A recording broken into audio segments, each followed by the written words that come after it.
Good Tuesday morning, everybody. Welcome in, Gary and Matt. Hey, that was booming. I know we got some issues We got here with some the hearing sound issues here. mixing going on. Sound. Sound. You just got to get in a rhythm. You just got to going get into on. stirring. Let's just you Yeah. and the stick. You know? Yeah. B movie. I don't want this to. I've seen B movie. Yeah.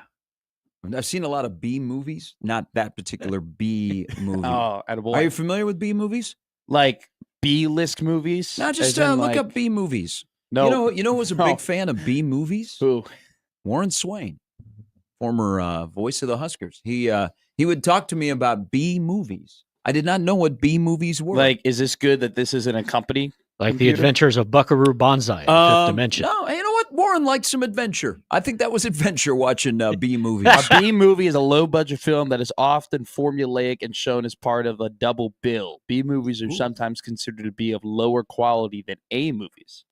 Is that what you were referring to? Yes, I think so. I think Okay. that's Great the way movies that Warren explained it to me.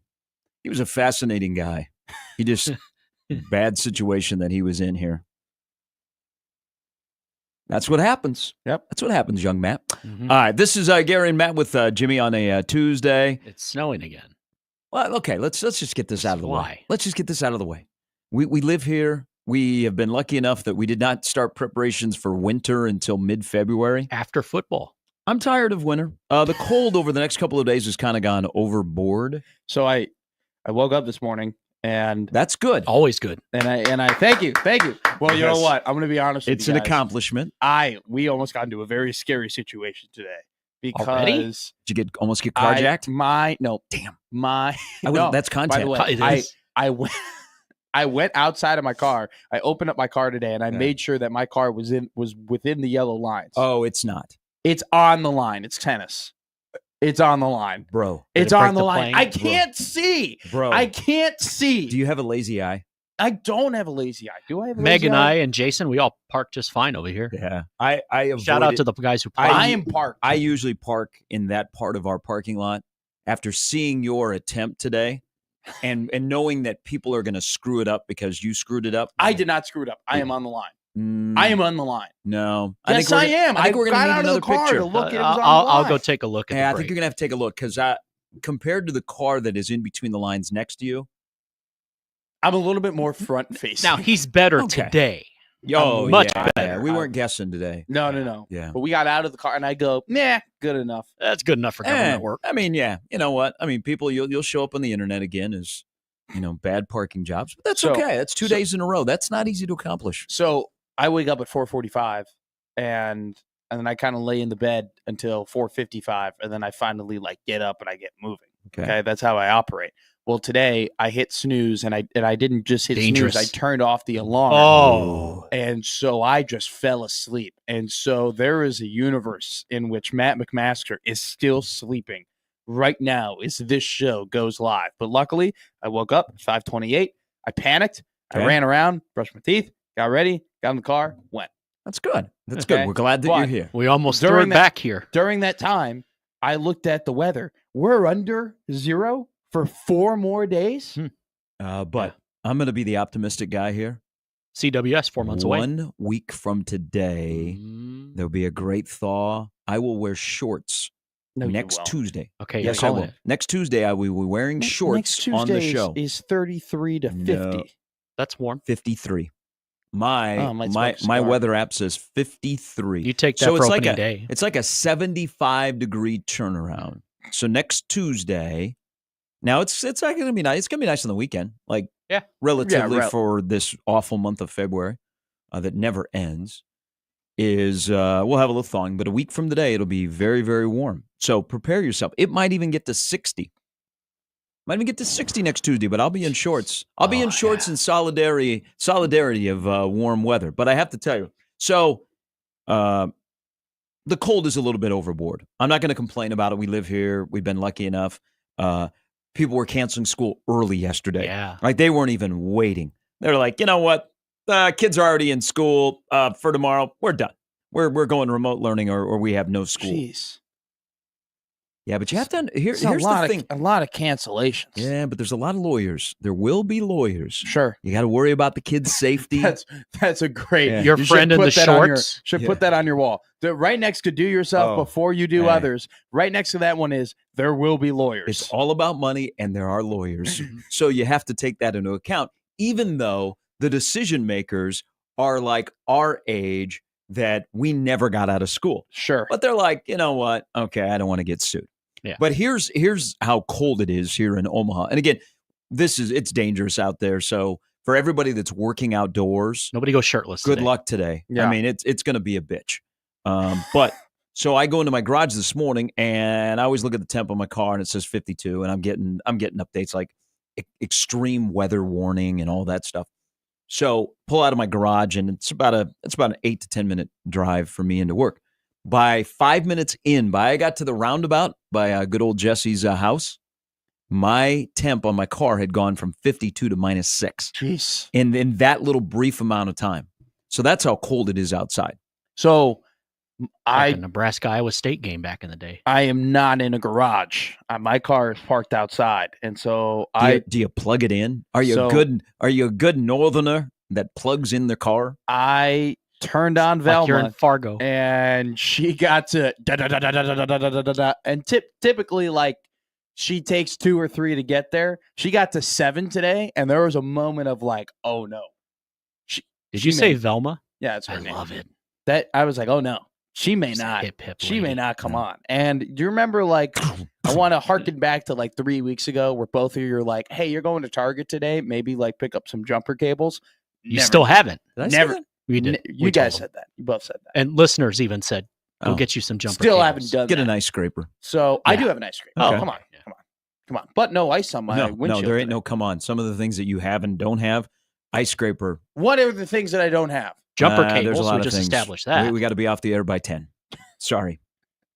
Oh, thanks, partner. Appreciate it. But so just be careful out there. The main roads are in great condition. Yeah. The side streets are a little bit. I hopped in a rig yesterday and helped a buddy out move a little snow. Nice. Good man. I forgot. Main you roads did are that. They still don't trust me. They like gave me this gigantic open lot where there were no cars. But So I you're did like, all well right. because I dinged one of it. I dinged his plow I was last about year to when say, Oh. like, hey, it's not the easiest thing to do. Okay, you got to go front, you got to go back, you got to put it down, you got to put it up, and then when you're driving and you know the conditions are a little bit, people look at you and they're like, "Hey, why don't you put down the plow?" Yeah. I could feel it, but I was told that it's you can't, or Yes. you're asked not to. And he's an independent contractor who does the summertime and the thing. I go, "Why don't you ever ask me to mow lawns? I would be fired up to mow lawns." He's like, "Nah, you know what? We're a little short-handed. Thought you would hop in a rig and help us push some snow." And I I heard said, your "Why co-host not? complaining. Why not?" So it's not an easy gig out there to push that snow. And if you're working outdoors, again, you know what to do. Yeah. But if you want to warm up, put your hands Can on only- that radio. The show that is on the radio, put your hands on the radio, warm up a little bit, and we're going to take care of you. As what do you like to say? What do you like to do with your cockles? I like to warm them, and Okay. I'll warrior. Warrior. You know, I just don't think there should be self-warming of the cockle. well, no. I think you need to allow other people to warm the You don't want cockle. me to warm other people's No. cockles, but things warm your cockles. We're here Oh. to warm your cockles. Many but we're things warm not my cockles. voluntarily warming cockles. Websites, anything warms my cockles. I stared at a lot of pictures of Cody Poteet yesterday. Like, that's my guy throwing on Thursday. All right, welcome in, everybody. Let me give you the lineup for the show. Sam McEwen's going to stop by at 7:30. Usually Sam, he kind of in it with your cockles. Can we rake our guests on their ability to warm your cockles? Okay, I like this. We've done this periodically. yeah. We haven't done it since Matt got here, so yeah. So let's I don't think we've ever had a ranking of the warming of the cockle. the warm your cockles ranking. All right. All right. What's the scale? The scale is No, it has to be a noise. okay. It has to be like So this or is- or So the lowest to warm your cockles is that's if I get not gonna warm your cockles. If I give you this noise, it warms your cockles. Oh, right there. Okay. So if I'm on a let's change that. That's kind of I'm uncomfortable here. Why Sounds don't we like get an excited? Gas Okay, and other Like, gas. oh yeah, baby. yes Okay. and a no. Now, I want Sam, BC, and AK to know that I have nothing to do with the ranking. So if The you're warm upset your with your cockles ranking, Talk to the kid. All right, Yeah. Sam McEwen. That's good, right? Yeah. Yeah. Yeah. Brian Christopherson. Yes. Okay. Yes. Andy Kendi. Remember, you're going to see him more now. Yeah. Oh, okay. All right. That's the ranking of That's if they will warm your cockles today. ranking. We should have done this I yesterday. bet they've never they've that never had bit- that happen. that in their bit was way storied better in career my of those head. three top-notch people. I smelled what you were cooking. That is the I get lineup it. brought to you by the Roof Rees at John Higgins Weather Guard. Does he warm your cockles? Yes, of course. I get my cockles Correct so answer. warmed by the roof reason. Hey, little early stat of the day concerning John Higgins. Sure. Who I miss Higgy. I've not seen Higgy much this basketball season as he's out evaluating as a retiree. Best looking retiree in college basketball. Sure. So last night officials were on display. Last night, Roger Ayers, who works a lot of games, threw a fan out at West Virginia.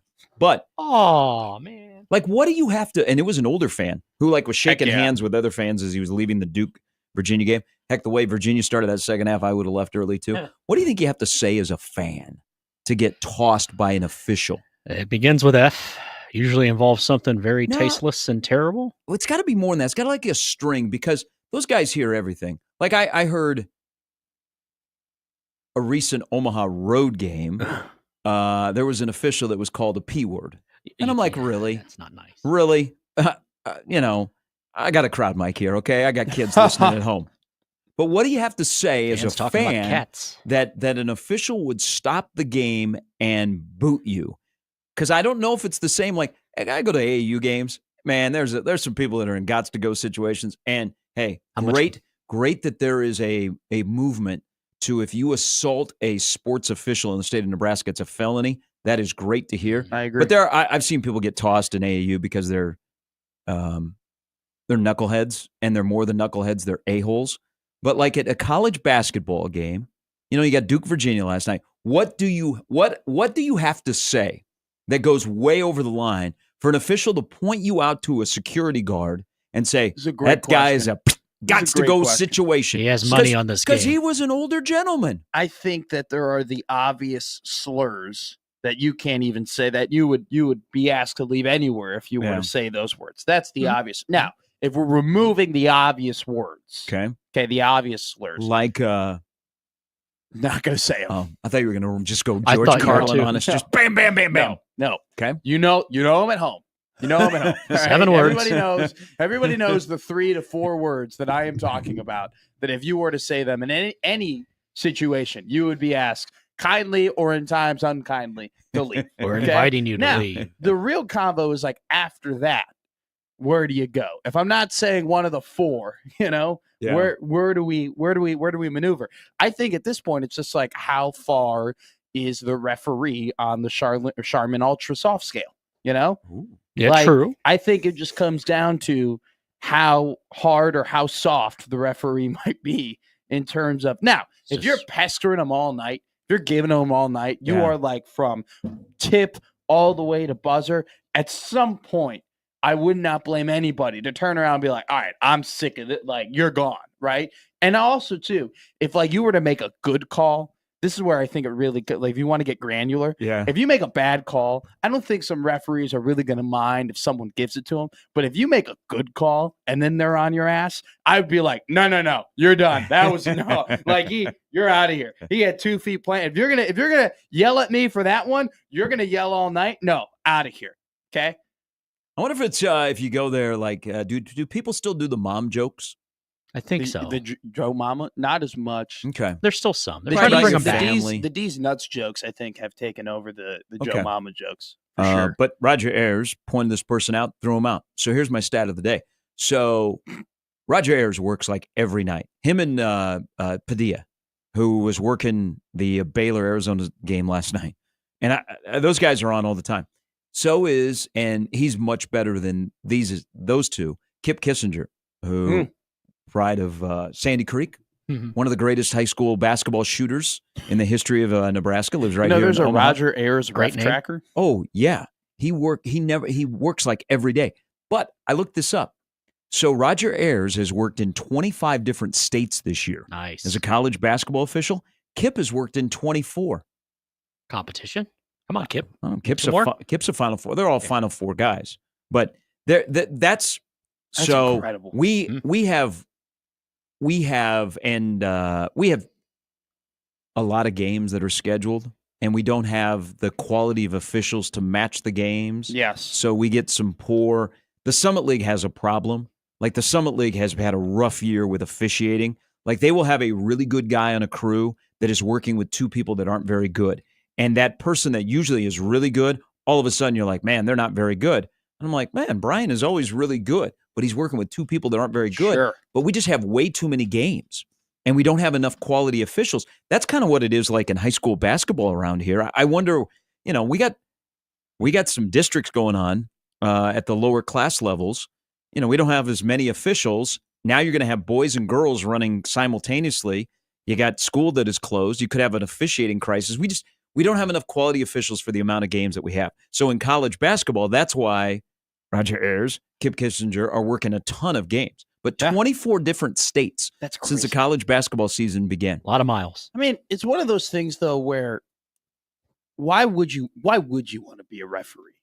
Like it's basketball games to give back. No, I get that, but and I'm sympathizing with referees because the money is pretty good if you're at that level. But it was 20 years ago. The question is, why would you want to get started at refereeing? Because at that level, stay around the game. At the lower level, it doesn't pay very well. There's a lot of pressure on it. You have coaches yelling at you. You have parents yelling at you. You have players nowadays yelling at you because they're empowered to do that. It's a thankless job, right? You can make 22 great calls, and then the 23rd bad call, just the entire arena comes down on you, starts yelling at you. What if that last call is at the final play of the game, right? And you make your best call, and it costs the other team the game. People are going to say that's a bad referee, and maybe even sometimes, and I've seen this before in where I grew up, there would be referees walking around Jewel Osco, walking around the grocery store, and people be like, point them out, and be like, that guy sucks. That guy sucks at being a referee. Like it is at the lower levels before you get up to college and the professionals where the pay does get good, it's not worth the squeeze. It's just not worth it. I want to thank all the men and women out there that officiate across the board. Too. Do not listen to him. No, it's a great thing. You're giving back to the sport. You got thick skin. You're in it for the right reason. You're Kevin Marr. The wrong way. No, you're encouraging people not to be an official. I'm in support of referees. I'm just begging the question. Why would you want to get into that lower level of refereeing because of the amount of hate and like bad words and mean things that are said to you when you're just doing your job? Some of these guys and girls are doing this on a volunteer basis, and they're getting berated. They're not doing it on volunteer. I'm not talking about Nebraska specifically. I'm not talking about Nebraska specifically. I'm talking about there are some people where I grew up who did it on a volunteer basis. Then those people are not very smart. Fair enough. Because you're right. You're right. Being berated for free. Nowadays, if you're assigning officials or you are an official, I mean, there's money to be made. There are a lot of people that want to stay in the sport. Mm-hmm. They want to give back. They enjoy it. I mean, as much negativity as it comes, there are a lot of people that enjoy being an official, regardless of sport. Hell, it paid well 25 years ago when I talked to some NBA refs. But what I'm saying is in support of them. I'm saying that it's tough to do what they do because they get a ton of hate, and there are a lot of parents and a lot of coaches who berate them for just doing their job, regardless of whether or not it's a good or bad call. The younger the kids on the floor, the worse the parents. Yeah, it's crazy. It's crazy. Which is, I'm saying this all kind of couples into there's a lack of a lot of great officials at the higher level because less and less people want to get into it because I'm sure there are some people who wanted to be referees who got into it and they didn't enjoy it because of the amount of mean things that were said to them and just like, people were being rude to them and saying terrible things while they were just trying to do what they wanted to do. It's a bad environment. Parents in this AAU circuit and like whether it be in soccer or football or basketball or hockey, it's not always the most advantageous and fun thing to do. Hey, I'll tell you how you get treated. I'll tell you another group of parents that usually doesn't get talked about, and the state wrestling begins for a 5-day run, and not necessarily on the high school level, but the youth wrestling level. Man, there are some major knuckleheads. But again, Sure. I'm glad the state of Nebraska is going to crack down. You touch an official, a man or a woman, that's a felony. And it should be. And you should be banned from wherever. That's good on the state of Nebraska. Yeah. Might get some young guys back. A lot of things in the unicameral that I'm like, whoa, that is positive. All right. You got the lineup for the show. Good on Kip, 24 states. Can he get to 25? Come on, Kip. Can I hear 25? Can I hear 25? Like most of the states are, so Big 12, Big 10. He works out on the West Coast. I don't know that he's going to go much on the East Coast. And also, one other officiating note. Did you guys see what the report last night about high knees? No. Okay. Jeffrey Anderson? Did not see that. He hurt his knee, I guess, in his hotel room. He's out for a couple of days. Oh, not where I thought that would happen. I thought it was a joke. I guess it's real. Like he got injured. I don't know if he's stretching or something. What was he doing in his? He's probably practicing his high knees. His high knees. It's not like when we've been in hotel rooms. Have we talked about why Jeffrey Anderson runs the way that he runs? Is it because of he has prior knee injuries and so the impact is lessened? I think in an interview he said something about his back. So that is why he runs like that. He had prior back injuries, I believe. Okay. All right. Fair enough. There did you guys so yesterday we're all into the cinematic recaps that are put out. When are we going to get a Chasing 3, by the way, from the bowl game? Yeah. How about it? How come Pate didn't ask rule that yesterday? Hey, they won that game, so we get a Chasing 3. Did that person leave? What? That was in charge of it? They've had a big turnover off the field in the football department. Yeah, they're your friends. I could find that out.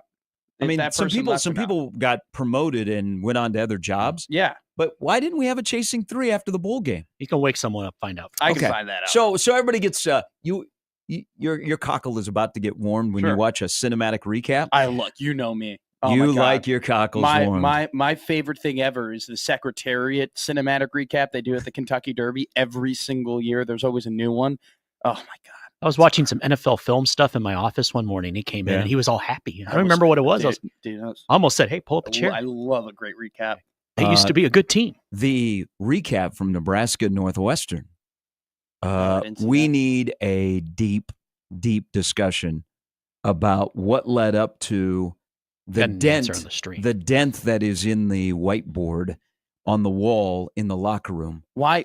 I saw the dent. Why do we need a deep discussion? Well, you know exactly what happened. No. I want players to explain because that had to be a strong punch, like a good right, like just bam, not like a little jab, but that had to be a full-on haymaker. So I would like a player, and players are available today on the Zoom. I don't know if anybody will have to say, hey, can you tell me about the locker room at halftime at Northwestern? If any player will go there. But it's kind of interesting. They, instead of hiding it, they subtly showed. And if you look close enough, you're like, okay, that matches up with how tall Fred is and where his reach would be. Good on him. But I would like I would like just a player to go, oh yeah, Fred was irate, and then all of a sudden his voice was rising. He just snapped and he turned and he punched the whiteboard on the wall, and the whole locker room went silent, and we got up and we ran on the floor without him saying any more. It looked like a bullet hole. It looked like I'm just saying it looked like a bullet hole. So maybe Fred doesn't have a strong punch. We should get him on the at the bars they have that punching bag thing to see like how high from 0 to 999 can you get. I think Fred's I think get to like 820, 825. He's a bigger dude. It all depends on how much you put into your hips, right? But like that was a dent. I want you to we have a whiteboard in the office here. Yeah. Like how hard do you think you'd have to punch that thing? And how much would your hand hurt if you were to try and put an equal sized dent into that whiteboard? And which zone personality would be most likely to put said dent in the board? He doesn't work here anymore. Touche. I don't know. That one that board is pretty solid. It's pretty solid. And I don't know, you would instead of bloodying your hand, I think you would break your hand. Yeah. He bloodied it. And we don't have the best benefits. Might have, I don't know. He might have broken it. Man, I would love to be a fly on the wall for that to happen. Yeah, that's why I'd like a player to Give us the deets. You think they would? I think there should be a cinematic recap of the punch. Mm-hmm. There should just be a 22-minute documentary all leading up to the punch. I'd and then, watch. by the way, you don't even show the end of the game. Watch. You just show the it score. just ends at the punch, you know?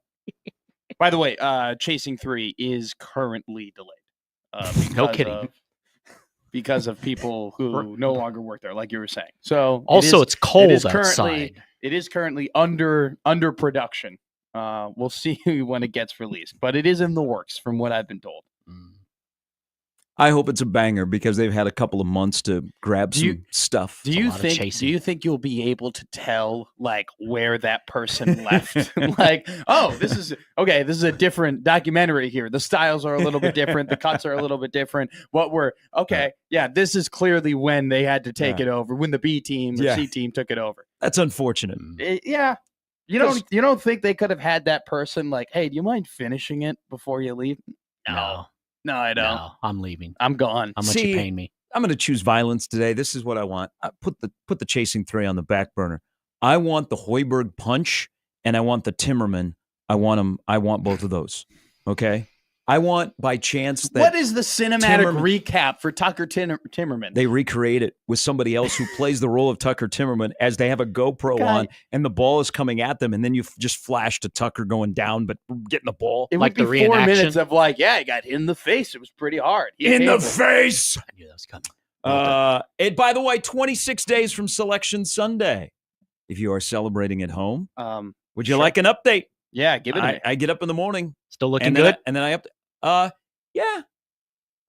People are a little bit more optimistic on Omaha. But that's okay. You got to win 3 games in Sioux Falls. Doesn't matter. Omaha, big game tomorrow night, Kansas City. The Athletic, which is still kind of wonky. The Athletic has a very interesting thing. Now, they have Omaha in the bracket as a 16 seed, playing a play-in game in Dayton. They still have Nebraska as an 11 seed, playing a play-in game in Dayton. I sense content for you and KP if that happens. A little pregame. That'd be awesome. That'd be awesome. Lunch. So if Nebraska, according to the Athletic, this is just the Athletic, this is not me, Nebraska would move on to play Clemson and Providence after their first NCAA victory.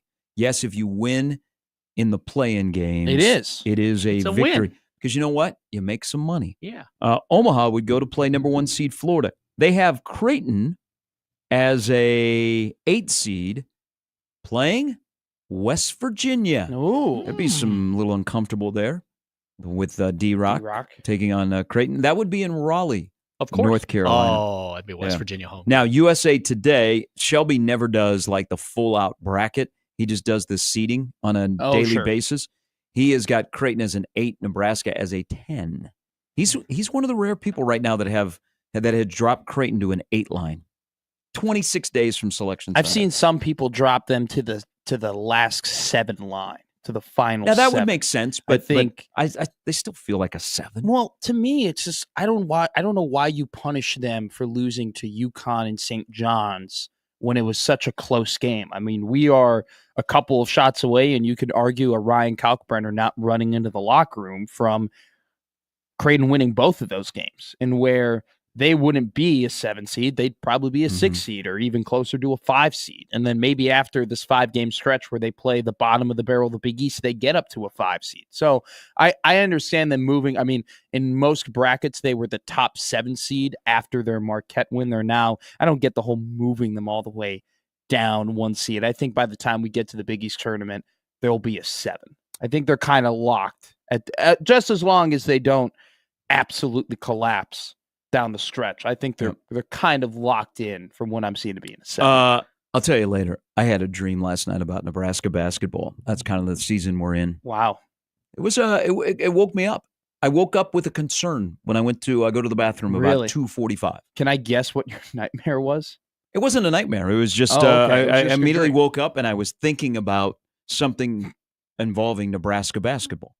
He's prepping at all hours of the day. Your significant other, and she like wakes up a little bit, and you're rolling around. You're like, Mia, no, Bryce. Trust Bryce, me, I wouldn't be saying his name. Yeah, Gavin Griffith. Rotate. Swing. No. Why are you picking like the 2 guys that are She would have woken up and be like, "Did we win?" Either good or bad, or eligible to come back next year. All right, when we come back, somebody might not be coming back. Uh-oh. Yep, we'll get into that when we come back. It's Gary and Matt with Jimmy on 1620 The Zone.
No, I did not hold up a store this morning. It's cold. I'm wearing a stocking cap. I was trying to figure out if I was going to make a wet bandit joke, and at what point was I going to do it? Why do you say nice? Like I wouldn't know Home Alone. Home Alone isn't some niche. No, that was said nice reference? Because you went there. Oh, this was a compliment, Matt. Settle down. I thought you were getting at me for like, I wouldn't think you would know Home Alone. No, just parking. No, it's your own city. Of course you're going to know that. There's certain things you have to know. I grew up 10 minutes away from that house. Winnetka, Illinois. Cold. I'm looking at your parking job today. It's better. It's better. Did you tweet? Oh wait, Jimmy, did you go and tweet that out? I didn't tweet anything. How are we looking at the parking job right now? You sent me a couple of pictures. Yeah. I haven't gotten the pictures. It's my sister's birthday. Shout out my sister. Oh, happy birthday, sister. Happy birthday to your sister. 18? 18. All right. 18 and graduating. Looking to go to college right now. She's thinking about prom. We're going to prom? We are going to prom. What do you think of the guy that's taking her to prom? I don't know him yet. Ooh. Yeah, she hasn't had a boyfriend or anything like that. So I haven't had to. Okay. You haven't had to be protective? Yeah. No, the older not brother? yet. And she's definitely one of the lesser ones that would need protection. She's a little feisty. Okay. Like she's she's the female version of you. I appreciate that. Let's get her down here one day. No, she's when great. She's on break. So she doesn't it's not like, oh my God, but there definitely is my brother is going to be like, the, oh my God, nice to meet you, whatever. Like he's going to be the best friend. That's not you. With the boyfriend. Okay. I'm not going to be a DICK about it. Like I'm not going to hate the guy. I don't know how it spells. I'm not going to be mean to him immediately, but there is going to be a mutual, I will kill you if you do anything to her type deal, just that kind of, it's good, that brother. kind of handshake, hey man, welcome. You're going to be shaving with a knife when he walks in. Welcome. Wait till she goes to college. She's going to be in a sorority? Maybe depending on the school that she goes to. She's in she's gotten into and is thinking about different schools that have different vibes. That's just there's Indiana and Purdue, but then there's also Fordham, Mike Breen, in the city. Yeah. So there's a different type vibe that I don't know where she's going to go. Sound like she'll be popular. Yeah. I've kind of stayed out of it. She's asked for my opinion. I'm like, dude, you do you figure it out. I'm not going to try and influence She doesn't want to go to Nebraska? She loved Lincoln. She loved Lincoln. Why is UNL not on the list? She was interested in going, and I'm like, and then I told her, I go, that's my thing. Yeah, that's my thing. Rest is my thing. No, I'm kidding. She liked it. Okay. She just didn't want to be so far away from home. 8 hours was quite the drive for her. It was fine for me. Would we like the scenario that Pete Nakos from On3 threw out there yesterday that EJ Barthel is a name to watch for the Texas running back job? So I contacted my two sources at Texas. Tashard Choice was Sark's running back coach. He was coveted by the Cowboys. He turned him down. Smart but move. They kind of thought that he was not long for the job because he was very, very popular with NFL circles. Mm-hmm. So he's off to Detroit. So that job is open. The two people I talked to that cover Texas on a daily basis, they said that this has been pretty close to the vest. There are no wild. Everybody speculating on names that are out there and trying to connect dots. One person who comes on this radio station regularly to talk Texas football and SEC said that probably a big thing for Sark is a previous connection or someone who has familiarity with the state of Texas and i.e. the South to recruit. And so I gave him the credentials of Barthel. And they said, don't know, haven't heard that name, but, we don't know what's going on because it's been really, really tight-lipped. So this is what I ask. And again, I find it curious that E.J. Barthel, who was pushed for the Stony Brook job last year and came back, his contract expired the same as Foley's. We have not heard a restructured new 2-year deal for him. Now, E.J. Barthel does not make a lot of money. And you know what running backs have been like in the last 2 years. The play call the first year really didn't match the personnel that was carrying the football. Yeah. So it's been kind of a choppy 2 years, but nothing where, you got to fire the guy. No. But if by chance Nebraska lost an assistant, and this would definitely be a step up. To go to Nebraska to Texas, and Texas preseason #1 team. would people around here be irate? And before you answer that question, think about it. Like when the Kale Shorts left Kentucky, there were a lot of people at Kentucky, especially in the fan base, were like, damn, can't believe they didn't try harder to keep him because he's going to be a rising star. When Marcus Satterfield left South Carolina, there were so many South Carolina fans that were like, hey, have fun. Thank you. Thank you, thank you, thank you, thank you. They weren't like, oh, man, what is Beamer going to do now? So you get both sides.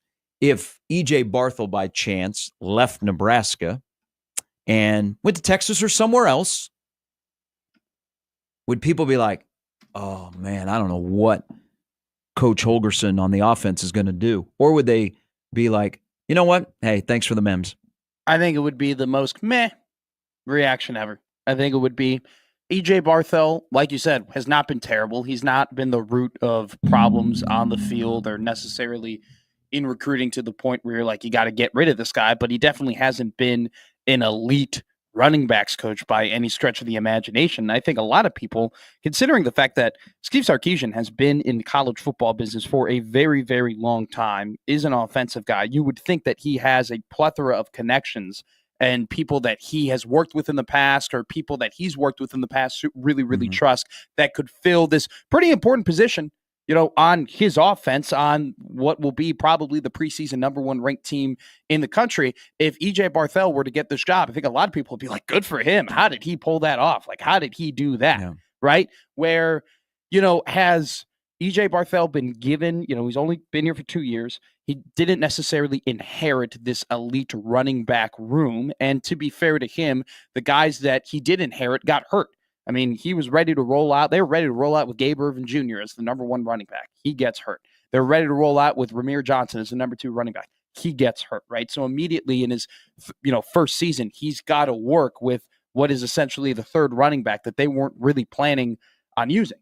At the same time, has Nebraska been able to bring in yet this massive, holy crap, 4 or 5-star running back recruit that is going to be the future bell cow of this team? No, they haven't been able to do that. And that is in part as the reason as to why we don't consider him an elite running backs coach.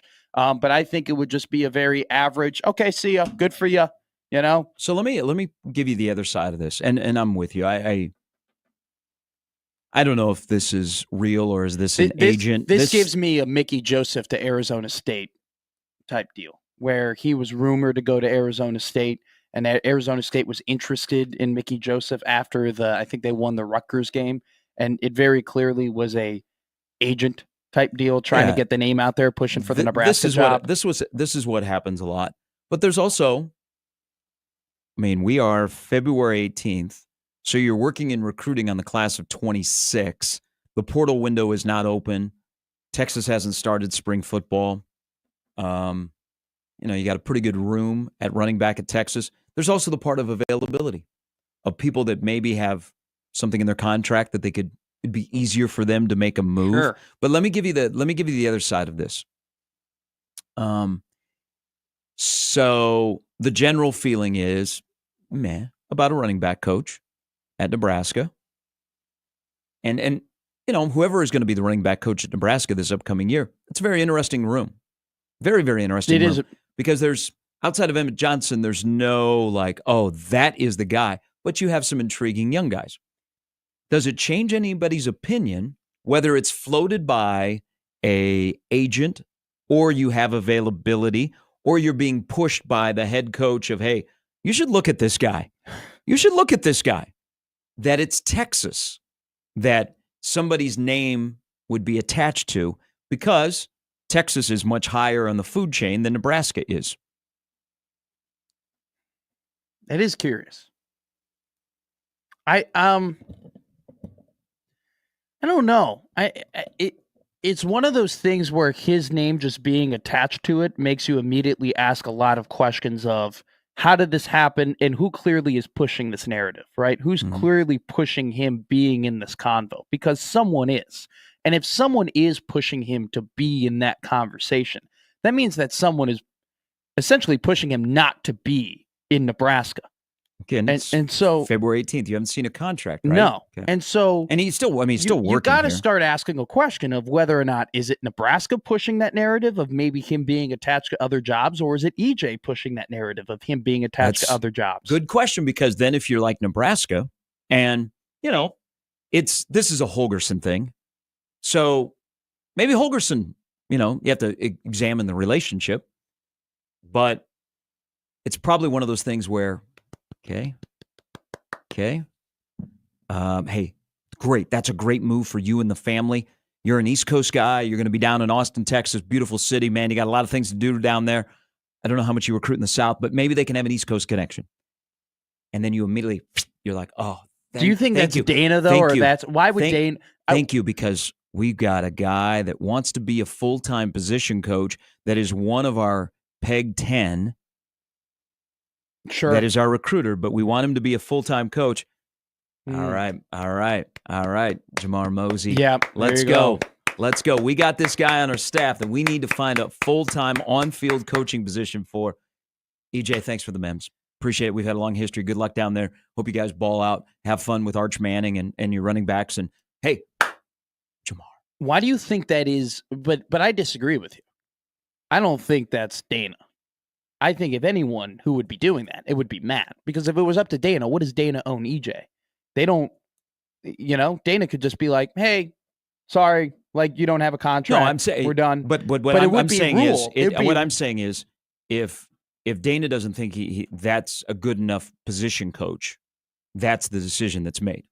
Okay. Oh, sure. There are guys that no longer work in those positions at Nebraska that the coach of the offense, the head coach of the offense said, nah, not going to work. But why the weirdness? Why the secrecy? Why he's up, he might be up for a job in Texas. Why do you try and make it as if he's getting plucked from another program as opposed to just saying... I don't think that's a Nebraska thing. I think it's a report from On3. I don't think Nebraska's talking about... No. Rule sitting down with Steve Payton. He's like, hey, we might lose our running back coach. You know what?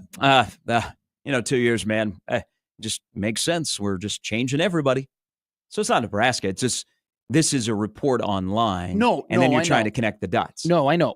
So I'm not talking about Nebraska telling On3 this or anything like that. I'm connecting the dots and talking about you saying Dana, is talking to EJ Barthel and saying, hey, look, this is a great spot for you. Go ahead, go to Texas, whatever. Hey, I get to bring in Jamar Mosey, be my running backs coach. Cool. But why does it have to be that way and getting him another job and pushing him or trying to get him to go to other spots to get a similar job as opposed to just saying... Because there's professional respect of a connection to rule. So I think in that case, this is more so a rule. If this is occurring, if this is happening from the Nebraska side of they are not re-signing him to a contract, but then also trying to get him to go to other spots or okay with him or putting his name in other spots or whatever, that's more so a rule thing than it would be a Dana thing. Just because, Rule's the one with the connections with him. Rule's the one who's hired him. Rule's the one who has had, this professional relationship with him for a while. Sure. And so I think part of me is like, okay, that's very nice and it's very sweet. And I understand where they're coming from. And there are moments in this sport where it's not all about business. It's about respect and it's about doing things the right way. And I'm not going to put my hands up and push back against that completely. At the same time, if you think that Jamar Mosey would be a better running backs coach, or if there is a running backs coach out there who would take that job over EJ Barthel right now that you think is better that you can go and get, I don't, at least for me, I don't really care. You should just get rid of Barthel and hire that guy. Because if your running backs are important, and if getting a better coach is going to make the running backs better, it's going to make the teams better. If the team's better, you're going to win more games. So I get you like EJ, you have a connection with him, all great. But if you think that someone's better at that position and they're lined up to go and do that, then you should just make that decision right away. Shouldn't be the secrecy, not secrecy, but might be trying to push. That's how the business works. Yeah, I mean, you've seen it enough. I know. That's exactly how the business works. Which is why I'm not completely pushing back against it. I'm saying I understand where it's coming from, and I understand the play. Now, whoever is that coach, I mean, they're all about stability. Look at Nebraska's on their fourth defensive back coach in 4 years. Yeah, they've at least had an offensive line coach for 4 years. But there's other positions where, they've turned the staff over. I mean, if you lost your original running back coach, you'd be down to what? Dvorak would be the only guy that you hired that is in his original position. I'm looking at the board. Yeah. Yeah. Something on the board? Yeah. We have the board of all the coaches. Yeah, he would be the only one. That's wild. That would be as you go into your third year. So they need some stability. But they also, that's a position where Nebraska at one time had the greatest running back coach in America, in Frank Solich. And it's been tough since then. I mean, Reggie Davis as the running back coach under Mike Riley was an abomination. I don't know what he was doing here. We'd watch him in practice, and he'd be like, okay. And I was standing next to somebody who played running back at Nebraska. Yeah. And they're like, no. Not so sure on this one.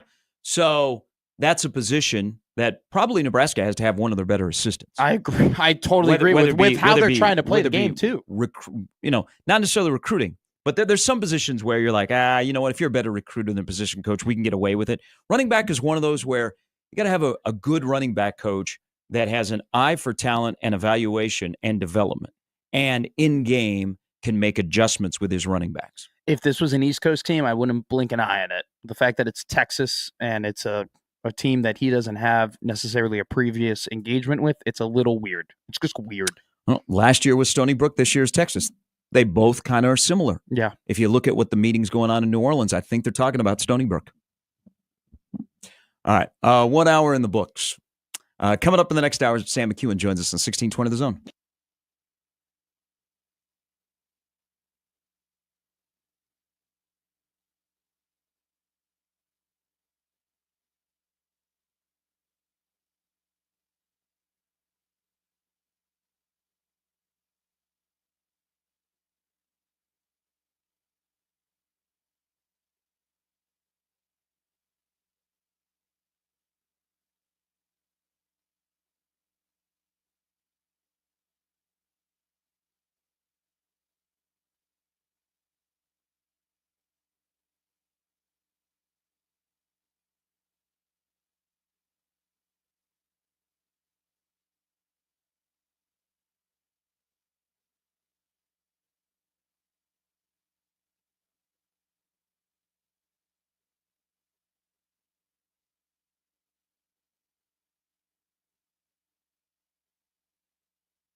So the job at Texas, these were two names that were given to me. Again, the guys that cover Texas I talked to last night, it has not been willy-nilly of, hey, this is the guy that is here. But Chris Gilbert, who is a special assistant to Sark, is on the staff. He has coached at Nevada before, has a strong connection to the South. And then Ray Pickering, who is the running back coach at Oregon State, who has a connection to Sarkisian. Yeah, it doesn't make sense for any of these hires for Texas to not have some sort of connection to Steve Sarkisian, who once again has been in football and in particularly college football for a very, very, very long time. Should Nebraska's running back coach be paid more, though?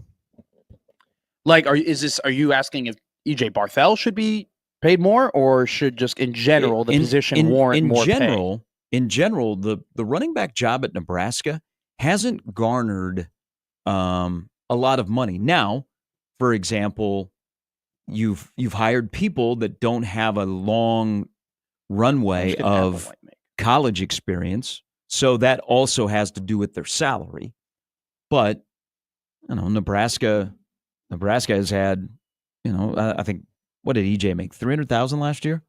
Roughly, he was on the lower part. He was closer to the Garrett McGuire, Rob Dvorak's salary range, as opposed to the Tony White and other more experienced coaches. Zach writes in to the Equitable Bank inbox where they take banking personally. I think they're open today. It's not President's Day. Schools might be closed, but Equitable Bank is open. I said I'd be 100% okay with EJ leaving Nebraska in the same way McGuire found another position. So also goes on to say, EJ inherited a better running back than he has brought in since he's been here, but he ran him off. A.J. Allen. You guys followed A.J. Allen's career since he left Nebraska? He was at Miami, and then aren't we on to another school? I was about to say he's since transferred, right? Yeah. I mean, he entered the portal again. Didn't he go to Louisville, right? If I'm not mistaken. I mean, he hasn't done anything in Miami. I mean, he scored a couple touchdowns, but his family, there was the infamous video that was released of a practice video that the parents didn't like. FIU. Okay, so he stayed in the Miami area, Pitbull Stadium. Hey, he stayed in the 305. His parents, it was probably good for both sides, and I would have liked to see what he could have done here, but now you're on to your second school since leaving Nebraska, so boom, Nebraska's on to Mr. Parker, who's going to be a freshman this fall. Look at that. Even dropping some things over there. No. I mean, all I said is he's on the roster. Yeah. Okay. But here's the thing about the running back position in Nebraska. Okay, it needs to be better. There got to be dudes that are going to the combine. There got to be dudes that are getting drafted. There got to be dudes that are all Big Ten. Okay, can't just be over in Iowa City. Has to be in Nebraska. But the running back position and the evaluation and the recruitment, whether it be out of the high school or the portal, has to be on point because of the 105. Your running back room now has been shrunk. Yes. What are we, probably 5 to 7 running backs, and 7 is pretty high end? I think 7 is way too much. I think you're at 5. So I think you are at this point a running back per class. Yes. And then maybe 2 if you get lucky. And then a 5th, like a tweener. A guy, okay, he could be here, he could be there, he's for injuries, he's for depth, whatever. But I think you're a running back a class now. So let's say there's 5. 5. Okay, hold on. Let me bring up. I got to bring up the picture I have in my man cave of the Nebraska roster and scholarship distribution. Are you ready? So it's Ives, Parker, Booth, Johnson, and Ives, Parker, Booth, Johnson. Who am I missing? Mekhi Nelson, who will be on the field. Yes. So they have 7 running backs right now. They have a walk-on that is in their class. They have 2 walk-ons. So they have 5 scholarship running backs, and they have 2 walk-ons. Wild that Emmett Johnson still is only a junior. Emmett Johnson seems like he's been here forever. I know. Emmett Johnson got recruited by Ron Brown. Okay? Recommended by Jared Lambrecht and recruited by Ron Brown. That's how long Emmett Johnson has been here. So let's say you got 5 scholarship running backs. You can only afford 1 miss. So whoever is running that room, with the help of your OC and your head coach, you have to be on point. like all 5 of those guys, or at least 4 of the 5, have to be contributors. But you also have to recognize, too, that it really only takes one hit with running backs. And what I mean by that is, like, you can knock it out of the park with one guy, like a Braylon Allen, like a Mo Ibrahim, like a Monty Ball, like these young dudes who come on freshman year, and you're like, holy crap, this guy not only is the best player on our team in terms of running backs, but this guy could be an all Big Ten dude, and then you're set for 3 years. And it really doesn't matter whether or not you hit or you missed on past recruitments because you knocked it out of the ballpark right then and there. They haven't done that in the last look at their recruiting at running back. So I would have loved to have Quan Lacey decommitted. Parker, though, is one to watch. I think he's going to be a really good running back. But if you look at essentially 2 of the running backs in that room, and Ives was an EJ guy coming from the East Coast. Emmett Johnson was a late add. Player of the year in the state of Minnesota. Minnesota didn't even offer him. I was about to say. So he's a late add. And then Mekhi Nelson, who they're really high on, was a guy that was the end of the last recruiting class. So, you haven't won battles for a big-time running back. That's why that position needs to make a turn where you've got guys that are going to the league. You got guys that are all Big Ten. So that guy can recruit the next guy, because I don't know if Emmett Johnson is recruiting the next guy.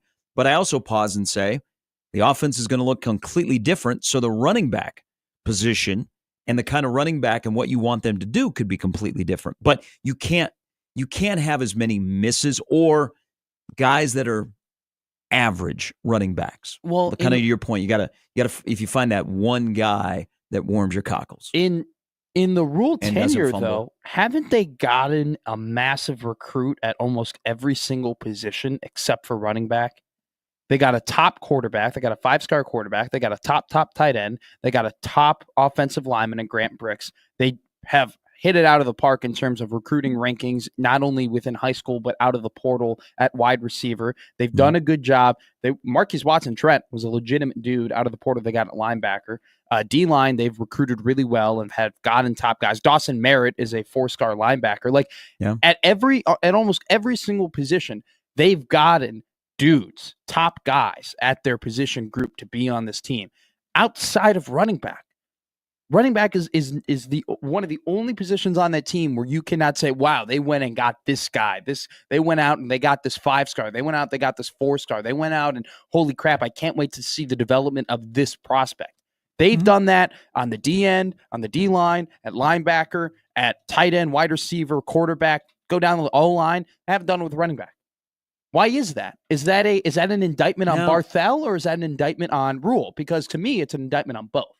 Now, I'm going against the recruiting rankings here. I think Parker's a huge pickup for Nebraska, but he doesn't resonate with, I think most places have him listed as a 3-star. 3-star, yeah. So I think maybe in Nebraska's mind, and you're absolutely right, and going through that list, which is a little bit startling, I think in Nebraska's mind, they got to steal in Parker.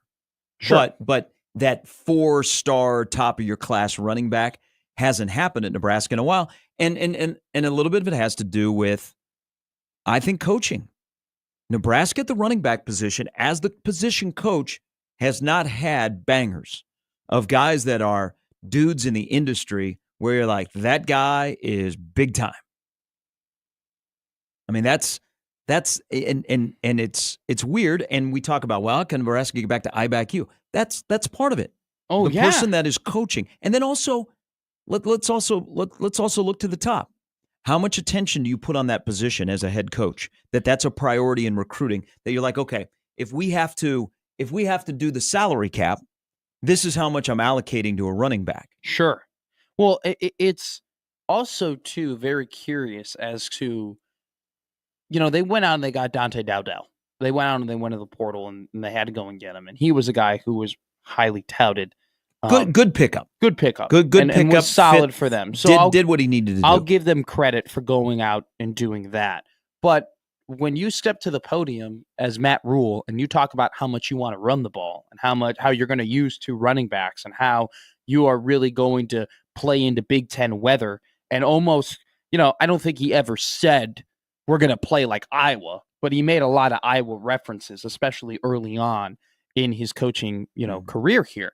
And to go out and do that, to me, you have to be fully a part of that running back recruiting process. Now, what I think you also have to factor in, though, is I think that these guys think very highly of their chops at evaluating and recruiting running backs. And so maybe to them, it doesn't matter whether or not they're going out and getting a 4-star or 5-star guy, because they went out and they got Quinton Ives, and you had Matt Rhule at a presser, basically say that he wrapped his arm around Quinton Ives and pointed around Memorial Stadium and said, one day this will all be for you. One day you'll be a superstar here. One day these are all these people are going to know your name. So clearly they firmly believed in his ability, despite the fact that he wasn't a highly touted guy. Same thing with Parker. So it's just like one of those things where if we were to say to them directly, well, you're not getting top prospects, they'd be like, well, how do you know? It doesn't matter that 24/7 or On 3 or these people don't think that they're highly recruited. We think they're highly recruited. And so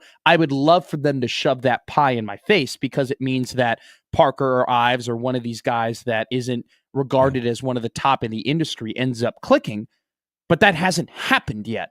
And so I'm not going to allow you to throw the pie in my face yet. They may have that guy that we're talking about right on campus. They might. Hey, Sark. He's a great guy. Great family man. Fit in really, really well. If you want to grow a beard, he knows how to do it. I mean, it is luscious. It is nice. We'll pay for the moving expenses, because I know you guys are struggling at Texas with some cash right now. Hey, we just signed a $10 million deal with Aramark. We'll move him there. Hey, and if he doesn't work out for you, you know what? You're Texas, Sark. Hey, thanks for the memes. We'll see you. We'll see you when we'll see you when the SEC and the Big Ten merge. All right, 7:15. Quick break. Sam McEwen, on the scale of warming your cockle, he is a That's good, right? Yeah, he's straight to the point. A little cut and dry. Yeah. Knows his stuff, though. Knows his stuff. On the scale of knowing your stuff, he's a yeah. When we come back, I'm off of warming the cockle, because I think now if you've been with us for an hour plus, your cockle is warmed. I'm hoping. But I'm going to get you to get up and stand, and I'm going to get you to get fired up. I'm going to get you to have some pride. Okay, you're going to be running through a wall after I tell you something coming up after the break. It's Gary and Matt with Jimmy, 1620 The Zone. Hey, top-notch, A-plus individual, Stephen Ashworth, yesterday, after coming back from the East Coast, where Creighton played St. John's on Sunday, the weather yesterday, Stephen Ashworth had his clinic over at AEF Academy on 99th and Portal Road in Papillion. Great turnout. I almost had a tough time telling who was the kid and who actually was the starting point guard at Creighton. Not because of the size, but all the fun that they were having. So A-plus to him. But that's what they do at AEF Academy. They got a lot of clinics. They got a lot of special guests. The fastest growing youth basketball program in the Omaha area. Attitude, effort, focus. Those are 3 core values that they instill in every athlete, that they want them to become impact players both on and off the court and in their communities. And you can be part of AAF. Their spring and summer tryouts are about to start for the girls tomorrow. 2nd grade through 17 under girls and boys teams. You can be part of this growing youth basketball program that does their tryouts the right way, professionally structured. They're not going to pick and choose. They give you great insight, and they put you on the right team. There is no fee to try out, but they ask that you register, and the girls' tryouts are tomorrow night. So go online right now to AEF Academy for more information and to sign up to get your daughter involved with AF and get her on the floor this spring and summer. Again, get all the details. They got all these clinics that are coming up as well with their professionally trained and paid coaches. Go to their website, afacademy.com. AF Academy, development driven.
Don't miss your chance to win $5,000 with your Get Your Bowel Movement Together giveaway. No, that's not what it's called, but I can't say the other word because I'd like to stay employed.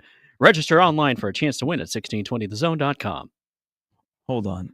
What is this contest we're doing? It's the Get Your S Together. Yeah. The Get Your S Together. Yeah. It's start of 2020. Apparently, we're still saying Happy New Year and telling people to get their S together. No, we're not. Well, that's what this thing is about. This isn't this thing about this the New liner Year? does not have Happy New Year on it. This is don't miss your chance to win $5,000. Yeah. For some, it's not happy. Yeah. Yeah. It's just a new year. It's just a new So I went to our website. I clicked on the thing. Yeah. You want to enter in it? Enter to win $5,000. Okay. I just put my email in there. Yeah. Why not? I use my my AOL email. You know the people who are picking it, so I think you'll have a good shot at winning. So we're just giving away $5,000.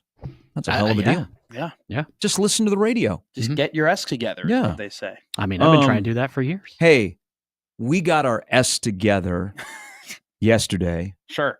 In the Four Nations. Now, it didn't go so well. Lost to Sweden. That's okay. I like the Swedes. They played well. We had some injuries. Okay. So, but it does not take away from what's going to happen on Thursday night in Boston. We have a rematch. We have the U.S. versus Canada. We have McDavid. We have McKinnon. We have a guy that I'm going to shed a tear when 87 calls it quits with the Pens. Me too. And he's out on the ice, and he's crying, and he waves to everybody because as my lifetime of a Pens fan, and I didn't become a Pens fan until I started working for him, that was Sidney Crosby's beginning of his career. And like Sid the Kid has been with me from the start. So I will shed a tear when 87 says goodbye. But not so much on Thursday night. I just hope he doesn't get injured, but I hope he does nothing. I hope he plays like he has played at times this year and gets a little goose egg. All right, maybe gets dusted up a little bit. Maybe gets his head shoved in the boards. But you know what? You're a Canadian. We're U.S. Four Nations. It's going to be so good, man. U.S., Canada. So I'm watching last night, and there's a lot of pride to have the red, white, and blue. And there's a lot of people that I think are watching the Four Nations that aren't even casual hockey fans. They're just sports fans. But you know what? They love our country. They love the red, white, and blue. And you know what? For those people, even if the U.S. loses on Thursday night, they'll go about their day. For some people, and it's probably very minimal, they'll be like, I'm crushed. In Canada, they would shut down the country, and they'd have to turn over the country to the U.S. But here's what's going to happen. You want me to tell you what's going to happen on Thursday night? Tell me what's going to happen. Okay. I'm not going to tell you the X's and O's and what's going to happen because I do like our goalie better than Binnington. They've got a tough choice with Canada because Binnington is struggling right now, and somehow he keeps living off his time when he was good with the Blues. Here's it's the deal. Incredible what one playoff run will do for you. Here's the deal. I'm going to make a bold prediction. Not even bold. This is going to happen. Thursday night. And I'm not a fan of national anthems at sporting events all the time because I think they should only be sung at special events because a lot of times they're a time filler. TV and radio go to commercials. They line it up so that you don't hit the anthem. Yeah. But we need to make the anthem special again. And so in the sports world, I want it for special events, not every single sporting event. Fair enough. Okay? But we're going to sing the anthem on Thursday night. And I'm here to tell you, Thursday night, inside of the Garden. God, if the old Boston Garden was still here. The Garden. I atop courtside. TD Garden. Thank you, Johnny. It will be the loudest and most emotional national anthem that has ever been sung at a sporting event in this country. It will be so moving that if you are in the arena, and you don't even need an anthem singer. They shouldn't have an anthem singer. They should just let the fans sing the national anthem Thursday night before the U.S. and Canada with red, white, and blue on our heart. The people in the building singing. It will be so emotional that if you are watching at home, and you will watch on Thursday night, you will get up off your couch. You will stand. You might even sing, and you will have pride for the USA as we look to destroy Canada in their sport. And they will be so jealous because if we cared about a sport in this country, we usually dominate it. Thursday night, mark my words, before the four nations, U.S., Canada, before guys drop the gloves and we have some pugilistic violence on the ice, they will sing the loudest national anthem ever at a sporting event in the U.S. Whitney Houston, sorry. What about Jim Corneliuson? Sorry. Oh, But this is different. This is U.S., I agree. Canada. Hell, I guess the president might be there. Really? Yeah. I don't know. See, that's Jed where Bartlett? that's where I get. He better be in his seat an hour and a half beforehand with a Bud Light in right. What if he's tailgating? Hey, Don Man says Trump needs to show up and drive the Zamboni with an American flag that has 51 stars on it. And it's painted with a bald talk about ankle. a security nightmare. Just the president riding around on a Zamboni. I agree with you, and no better place for that to happen too. There are a couple of anthems that I think of, that I go to my head, that I have a memory of, that I remember. And one of those anthems is after the Boston Marathon bombing. When they came back, it was the first Bruins game in the Garden after that horrific event. And they had the anthem singer, and he went and he started to sing. And then all of a sudden, the entire arena filled with Boston natives, with Boston fans, started singing the anthem. Yep. And you know what? I don't know his name, but the anthem singer at the time had such the great knowledge to put the mic down and be like, and put it up and be like, no, you guys get to sing it. They do that a lot in Canada with O Canada. Yeah. And so it was, I'll never forget watching it the next morning on Sports Center. It was on like the A block because it was such an inspiring American event. This one, I do agree with you that I think it's going to be one hell of a pregame. It comes for different reasons, though. It doesn't come because of a horrific event and people coming together. It comes together because another country messed with your country, and now we're going to show that we're a great country and we're going to beat you in your sport. Now, I hope we sing "O Canada" loud. So here's that's what I was going to say. I want Americans to be petty. I don't want them to throw a haymaker at Canada for booing their anthem. I want them to turn the other cheek. And you know what? I want that goddamn stadium to turn into Chicago Stadium when the United States anthem plays, but for Canada. When "O Canada" comes on, I want everyone clapping. I want everyone cheering. I want everybody roaring. I want everyone showing respect to Canada. Be like, yeah. We're not scum like you who boos other people's anthems. Somehow I don't see that happening, but I like the idea. What do you think? TV ratings will be a discussion on Friday after this is played, and they got 4.4 million. I think the Johnny and Jane come lately will expect 3 fights in the first 9 seconds. Yeah. I don't think that will happen. There will be one in the second period. That's Slapshot. There's going to be one in the second. Could they do? Now we're talking hockey here. This isn't the NHL, which the ratings on ESPN and TNT have not been very good this year. Mm-mm. Could they do 7 million for the U.S. Canada on a Thursday night in Boston? I was on thinking ESPN? 6. I don't think they'll get to 7. 7's a lot. 7 million. It's a ton of people, especially on a weekday. I know Thursday is a good day to have sports on. Don't get me wrong. All day, but 7 million's a lot. I think it'll be 6. Maybe gets up to 6.5. I don't know. I think that it's not competing against a whole bunch of things. No, that we're I mean, 7 might be a little bit of a I might be over the top, but but at the end it does have a number. factor. It does have a factor that almost no other hockey game has had over the last 14 years, and that it's a high stakes international contest. And it has a great lead-in from what happened Saturday night. Exactly. It has a great first movie, which leads into the sequel. Yes. And so it's one of those things where, I think 7 million for a hockey game, and immediately knee-jerk, you get, oh, no. I like this idea better. But it has all the factors to blow up. It's got the United States. It's got Canada. It's got the best players in the world from the best league in the world playing against each other. There's a rivalry. They don't like each other. And then you have that very rare instance, right, of the outside political world that kind of plays into this as well. The fact that there are political tensions between the United States and Canada, where there are people, regardless of what sport, have angst toward each other because they were born on another side of the line, right? And so, because of all those factors that can come together, right? great hockey, great players, names that you know, and legitimate tension with a previous history, that might be the perfect storm to get a lot of people in front of their screens. I'm going to say under 7 million, just because that is a massive number for hockey. But if any hockey game had the ingredients to do it, it'd be this one. This will be the call from Sean McDonough. So you got on the board a fight in the second period. In second, yeah. I want McDonough to do this because this is one of the things about the Four Nations. If you're watching, but you don't watch the Red Wings, Dylan Larkin is a really good young player, but kind of a little bit in obscurity because Detroit's not one of the better teams in the NHL. This is what's going to happen. McDonough is going to say, 1 if by land, 2 if by sea. Larkin has scored number 3.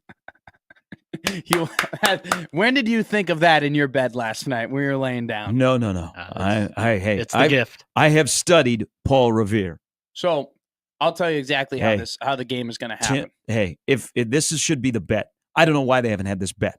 Okay, Trump and Trudeau are not going to have a bet, but this is what needs to happen. Millionaire shaves their head. No, the Dunkings against the Tim Hortons. Yeah. So if the U.S. wins, and it's going to be tough to beat Canada twice, okay?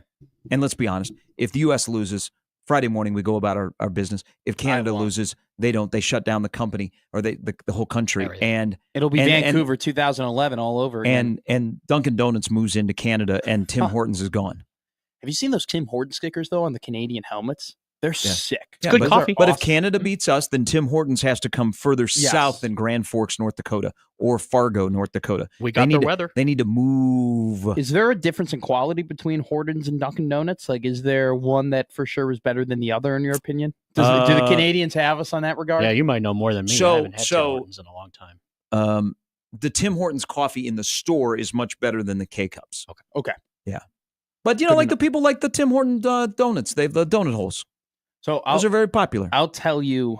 Drive through, get in and clear. I'll tell you exactly how I think this game will turn out. I think Canada will pounce on the United States right away. I just think it makes sense. They come out, they're angry, they're super talented. You'll get a goal from McKinnon, 2-0, first period.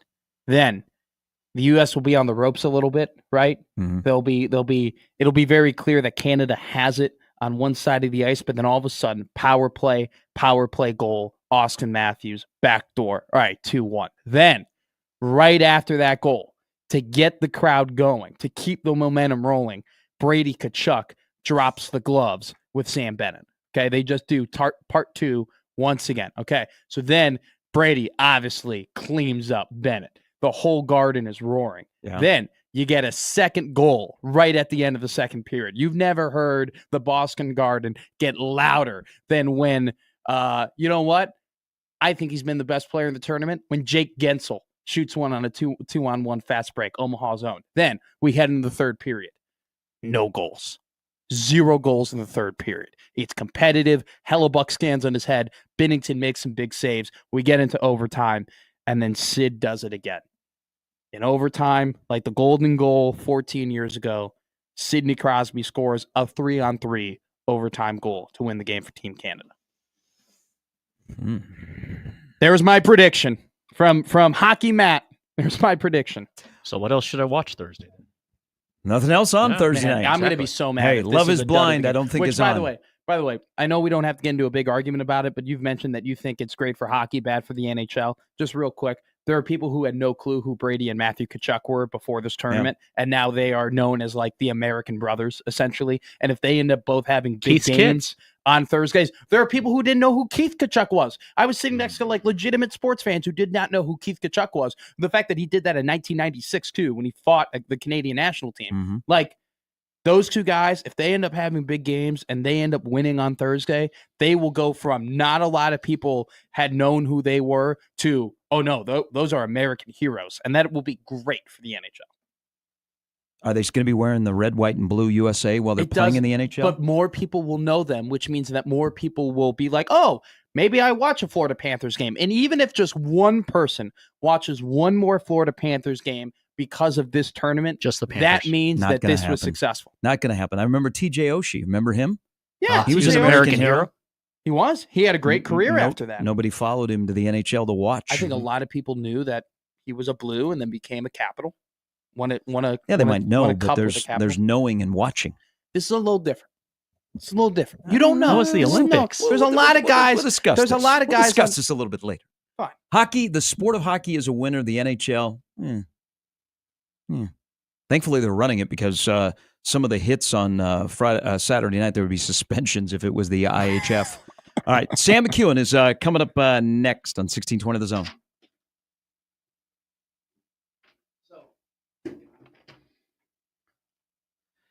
This basketball season, when your favorite stars score buckets, we're alley-ooping you an opportunity to win money for watching sports with Underdog. It's one of the leading sports apps, and you can play now in your state, which is our state. To play, choose whether a player will go higher or lower and what other stats, like points, assists, rebounds, and more. And hey, you heard us talking hockey. They've got all your favorite leagues, teams, and stars to choose from. It's not just basketball. You can create entries with basketball picks or mix and match across the other sports. This week on Underdog, I think I'm going to start doing that because college basketball was not kind to me last night. Thank you, Caleb Love. We'll get it back tonight. Download the Underdog app and sign up now using promo code ZONE to unlock a special offer up to $1,000 in bonus cash when you make your first deposit. Join in all the fun, and when you sign up with promo code ZONE, claim your special offer today and get up to $1,000 in bonus cash instantly upon first deposit. Must be 19 plus in Nebraska and present in a state where Underdog Fantasy operates. Terms apply. Void in Colorado. Concerned with your play? Call 1-800-GAMBLER or visit ncpgambling.org.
All right, on a Tuesday morning, time to talk to our good friend, Sam McCune of the Omaha World Herald. Good morning, Sam. Good morning, sir. How are you? Good. Hey, for you and your colleagues, so we all had a personal relationship with Greg Sharp. We had Evan on yesterday, and he wrote the first piece early on Saturday morning. And then, of course, Tom's column that made the front page on the Sunday morning paper. So kudos to all of you in the proper respect and the proper words. Oh, thanks. Evan and Tom did a great job, and he's going to be sorely missed. Just in the family of people who cover this, and the broadcasting family, and just the Husker family. He was just such a warm and friendly guy who, you could felt like you were always picking up a conversation you'd started years before. Every time you saw him, very familiar, very friendly, great broadcaster. So, he'll be really, really missed. He was a real light within, football and baseball. And actually, the way I interacted with his work the most was baseball, probably because during the football games, I can't multitask enough to listen and cover it at the same time. So, it was Saturday afternoons in the spring, doing something in the house or out in the yard, and that's Greg Sharp just telling stories on the radio about baseball. That's what I'll miss, and among many things that we'll miss of him. Sam, incredible tribute. Let's talk about Greg's love a little bit. I don't know, did you catch a lot of the weekend series from baseball? And if you did, what were some of the takeaways you had from it? Well, yeah, so he would call a lot of their games, obviously the home games, and sure, and many of the road games, almost all of them. And so, yeah, I think over time, baseball is a different medium than football, and so, he and Ben and Lane and all the people that covered it could just kind of be your companion for 3 hours, and baseball, like I said, that's the sport that you sort of have on.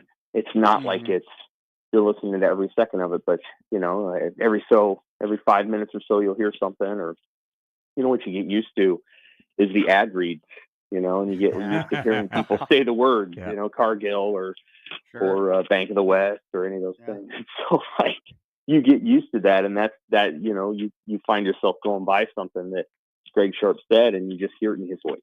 And that's a lot of ways what great broadcasters do, is they become your companions just sort of as you're going around in the world. And I'm sure that's true for you guys too. There's people right now who are listening to you as they drive around in, rough conditions in Omaha. And, that's just part of their day. And Greg was a lot of ways like that. I listened to every interview he did with Matt and Bill Moose and, and Trev, and his ones with Ronnie Green at halftime. Very memorable Bill Moose once a month. So he and Bill obviously had a good rapport, and Bill could get going, and Greg knew how to subtly get him going, and so I miss those. So I've obviously listened to Sports Nightly for hours on end over the years, going back to probably when I was in high school, and Greg's part of the rich tapestry of that show's history, and he will be difficult to replace in many capacities, including that one. They do a great job now, but Greg was always very steady in the way that he could, navigate as disparate of personalities as Scott Frost and Matt Rule and Bill Moose and Trev Alberts. These are different people. And yes, they he are. did a real nice job of navigating those conversations. Sam McCune of the World Herald joining us. As you know, and it was first reported on On3, E.J. Barthel's name is attached to Texas along with some others. His name was attached to Penn State as well, which would make more sense with his East Coast connections. And I think looking at the two running backs I'd be coaching, I would walk to State College, but Stan Drayton got that job. Matt and I were talking about the running back position, and you and I have talked about it, and you've written about it. We had an unbelievable run of running backs when this was known as I Back You. And then we got spoiled on Halou, handed the baton to Burkhead, who handed a baton to Amir. Yeah. And now it's kind of gone, it hasn't been NFL guy, NFL guy. But it's also been a revolving door of position coaches. I mean, Applewhite, Held, Jordan, Brown, Davis, Barthel. When you look at where now into year 3 of Matt Rhule, but of this stretch of running backs at Nebraska, how would you assess the health of that position from the coach all the way down to the talent over the last, let's say, 5 to 7 years? Yeah, it hasn't been what obviously they would have hoped. It has been a revolving door in terms of coaching personnel, as you just referred to, and I think Ryan Held did a good job of development. I think, did they get the best guys in here while he was the position coach is one thought that I have. They had a lot of different guys. I'm not sure Scott always knew what he wanted to settle on there. And then obviously Applewhite didn't have the job long enough. He was here, I think, one season, and then obviously Barthel's going into his third if he stays at Nebraska. We'll have to see. Running back coaches are often, they're often need to be good recruiters, players, coaches who can bring in guys that are talented at those positions. And he's brought in Jamarian Parker, and I think that's a big addition. That's a potentially great player, and I do think Barthel had a lot to do with him coming here. Not everything, but a lot to do with it. And I don't know if Texas is interested in that. I do think Barthel runs good drills. We've seen his drills. I think he's a coach with an attention to detail, and he's got an energy about him that may translate to Texas really well, or would have translated, I suppose, to Penn State. I do sense that he enjoys the East Coast and would have, the Penn State job would have been just a really great fit. I do get that sense that he enjoys that area. But it's Nebraska's got to navigate these things as it does. How good is that room right now? Well, tell me how good Mekhi Nelson and Jamarian Parker are going to be. I think that's probably where I'm at. I think Emmett Johnson has continued to get better as a player. You have to give him credit, Barthel some credit there. And then I think they've got to try to continue to keep coming along with the guys behind him. So we shall see. I don't know how good Quentin Ives is. That's Barthel's recruit. It's hard to know. He hasn't played a ton, so it's just not. Yeah, the room isn't quite what you want it to be. But going into this season, we'll see. And again, if Texas comes calling, I think you have to make a really, really strong assessment of that job. Like that's Penn State's the same way. But I think there also is a point where Nebraska's like, hey, let us know what they're going to tell you, and if not, let's turn the corner and let's roll. Because once your name starts getting attached, then everybody's kind of like knows you're looking around. So your players are like, well, you want to coach us or not? So. Yeah. So that happens. Can you have an all Big Ten running back without an all Big Ten offensive lineman? I think so. I think that's possible. I suspect it's happened. So I think so. I couldn't tell you if Iowa had an all Big Ten offensive lineman last year. I think Connor Colby may have been all Big Ten. There you go. They had the best running back. Mm-hmm. And he was an interesting player. He obviously, that's a big reason why they beat Nebraska is because of the one play he made in that game. Yeah. But, he's an interesting back. He'll have to adjust a little bit at the next level to play all the time. But I think it's possible. I think sometimes those things go hand in hand, like when you have a collectively good offensive line. Here's what I know. I've selected all Big Ten teams before. I think Evan is our representative now, which is fine by me.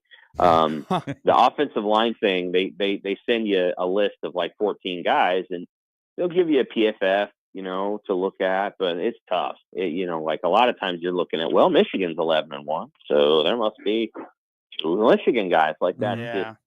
The linemen, you have to watch a lot of Big Ten football to really assess those things. And there's been years where I was able to watch a ton of it based on when Nebraska played or not played. And I mean, Illinois had some guys that were third team that I thought were the best guys in the league.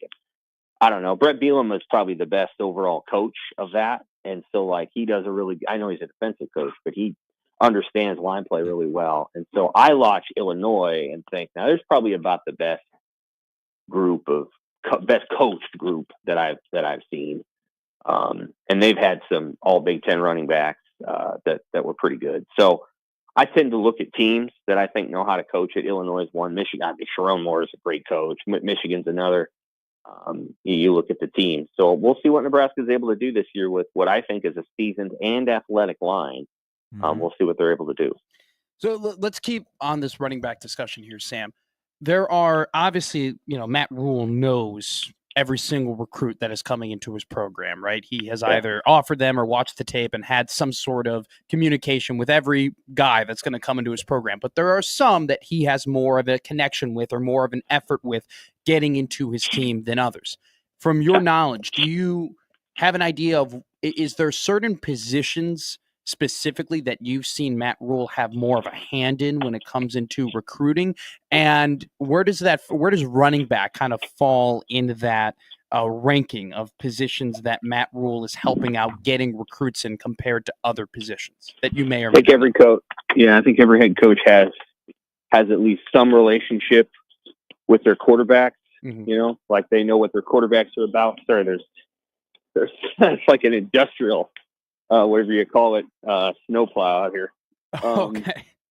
Yeah, it's pretty serious stuff. Anyway, I think they all have a relationship there. I think that, Matt Rhule likes the line play, but I think he trusts Raiola to get that done. So I'd say defensive line, edge rushers, linebackers, those groups of players I think are the ones that I think about when I think about, the players who he probably knows the most and can relate to the most is on the defensive side of the ball.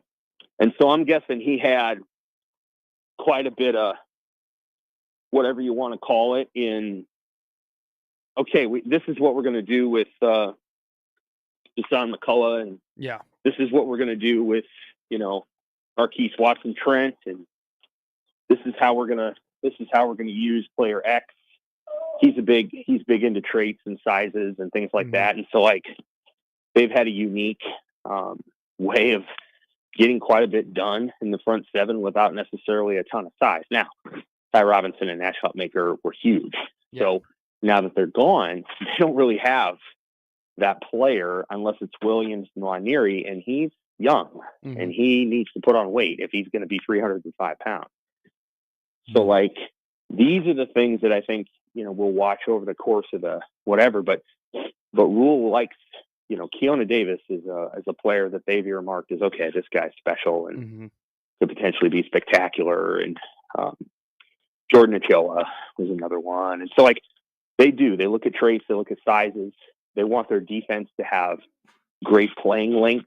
And by that sort of radius of the longer that you are in the front seven, the more that defense can interlock and the harder it is to run the ball. Yeah. And that's when you want to have safeties and corners who can really run. Safeties especially. You want safeties that can come down and really hammer people. And when Singleton's healthy, he is that. Now, I don't know if he was fully healthy last year, but so, if you think about the way a defense works, you want a great wall up front, athletic, that can make penetrating plays as well. It's a lot to ask to get that out of a front seven. And then you want your safeties to just be able to, run. And they had that more in their first year than their second year, but they were very good both years. Yeah. And so we'll see what happens this season. But I think Rhule spends a lot of time thinking about that and making sure that unit is solid.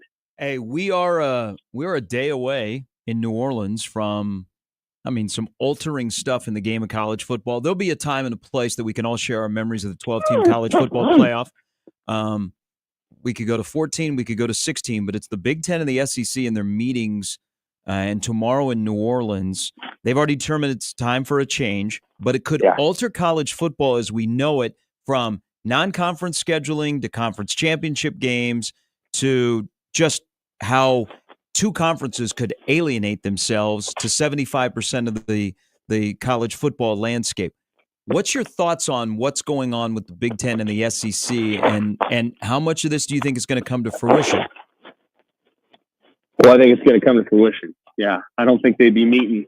I don't think these guys would be meeting to hammer this out and letting people know about it if they didn't want there to either be something significant that comes from the meeting, or they wanted, the ACC and the Big 12 and the Group of Five leagues to see the writing on the wall. What's interesting is that the SEC really obviously struggled to only have 3 teams in, and that they really bothered them. Mm-hmm. And you could tell. And anytime that league gets upset, well, then everybody else is going to get upset too. So that's you kind of knew that was coming from the SEC, just the way that they're built and the way that they act, and it was going to be very upsetting. And I think ironically what they're upset about, I think more than anything, was Indiana, but they and SMU. I think there's and I get it. I get the frustration more with SMU. That SMU didn't necessarily play the hardest schedule in its league, this giant league that really doesn't care that much about football except for about 3 teams, and they were able to get to the playoff, and Alabama's not, because they lost one too many games. Now they lost to 6-6 Oklahoma, but that's one of the frustrations, and I get it. So that's probably where things are going. And I do, guys. I think it's absolutely going to be one of these deals where, change is coming. I don't know if it's going to be 14. I don't know if it's going to be 16. But I think these guys have made it clear what they expect. Yeah, that'll be very, very interesting. And then the Nebraska perspective as well. Sam, as always, we appreciate the time you spend with us. All right. Take care. Thanks, Sam. Sam McCune of the World Herald. When Matt and I come back, so there is a part of this discussion that would create a separate TV package for one game between the Big Ten and the SEC for all the teams. Pick your SEC team. Because I think Nebraska has a wish list in this whole discussion about the Big Ten and the SEC now finally taking over college football. We'll dive into that. But this is there's some good, there's some bad about this. I'm going to try and focus on the good. Oh, yeah. Of the expansion. For sure. We'll do that when we come back. It's Gary and Matt with Jimmy on 1620 The Zone.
Hey, if I'm looking at this correctly, as we welcome back into Gary and Matt with Jimmy on 1620 The Zone on the radio, the app, the TV, everywhere that you can consume us. Thank you very much for spending time with us on this frigid Tuesday morning. Still below zero. Where, I know. What did Matt say? 4 days? 4 days below zero? Right, so this is there you go. This is the first of 4 days. It's -9 outside the studio right now. Somewhere Bud Grant would look down on us and call us all soft. See, this would be the morning after Mr. Florida Sharp would have spent a Monday night with the retirees in a strip mall bar in Southwest Florida. That's what they do. 65-degree morning. Season. So they go to the strip mall bar. Just nothing but strip malls in the state of Florida with a bunch of retirees. That's awesome. That is awesome. Pub subs and beer. That's pretty cool. If I didn't have, if we were in an industry where I knew I didn't have work the next morning for sure, I would be spending my time at a nice Irish cozy pub. You know, I like my pubs with a lot of wood. The more wood, the more burgundy, the more mahogany, the better. I would just spend my time in just a warm, mahogany-ridden wooden bar today. Well, if that was the case, this previous life must have been a good one. I'm looking at. I was a World War II fighter pilot in my previous life, without a doubt. Yeah, without a doubt. I played drums when the Germans bombed Pearl Harbor. Were you upset? Obviously, you know. Yeah. At least I would. It would be a great honor to be a World War II fighter pilot in my last life. If I had to pick in your previous life, what would you like to have been? I think that's my first pick, for sure. I would have liked to have played for the Pittsburgh Steelers. Yeah, that would have been cool. To each their own. I would like to be taller. Skilo did say it best. You and me both, brother. Life would be on easy mode if I was 6'2". If I'm looking at the schedule here on my master sheet, I think beginning tonight, every day between now and March 10th, there is a Big Ten basketball game on TV. Like tonight's a good ball night because Purdue's at Michigan State, and then I've quit them because they really you finally got it off of them. Well, Morez Johnson is now going to be out for a while. You dropped them like a bad habit. Well, I think they got Wisconsin and Duke this week, so the Fighting Illini. We had a good relationship. We had a nice little run there of a couple of weeks. You saw them beat the piss out of Oregon, and you fell in love with them right away. They were like a pretty girl at the bar, and you got her number, and you couldn't get over it, despite the fact that she would text you once every 8 hours. You're like, this is it. This is the girl. Tell you what, if I was with somebody that texted me every 8 hours, well, 8 hours. 8 hours is a long time. Yeah. Depends who they are. Every hour, I can't do every hour. Let me check every hour. Let me check my text here and see how long we've gone. So there's 7:52. Bowl game was on the. I think I'm a. Okay. Well, I think the longest yesterday was 3 hours. But okay, that'd be fine. 8 hours is 8 fine. hours is long. But Wisconsin tonight plays host to the Fighting Illini. Could Wisconsin be a 2 seed in the NCAA tournament and people lose their mind? They could. They could be. So 2 good games in the Big Ten, but from now until March 10th. There'll be a Big Ten game on your boob tube. A lot of Wisconsin fans, and I know a lot of Wisconsin Badger fans were mad at Greg Gard, especially last year during that collapse that they had.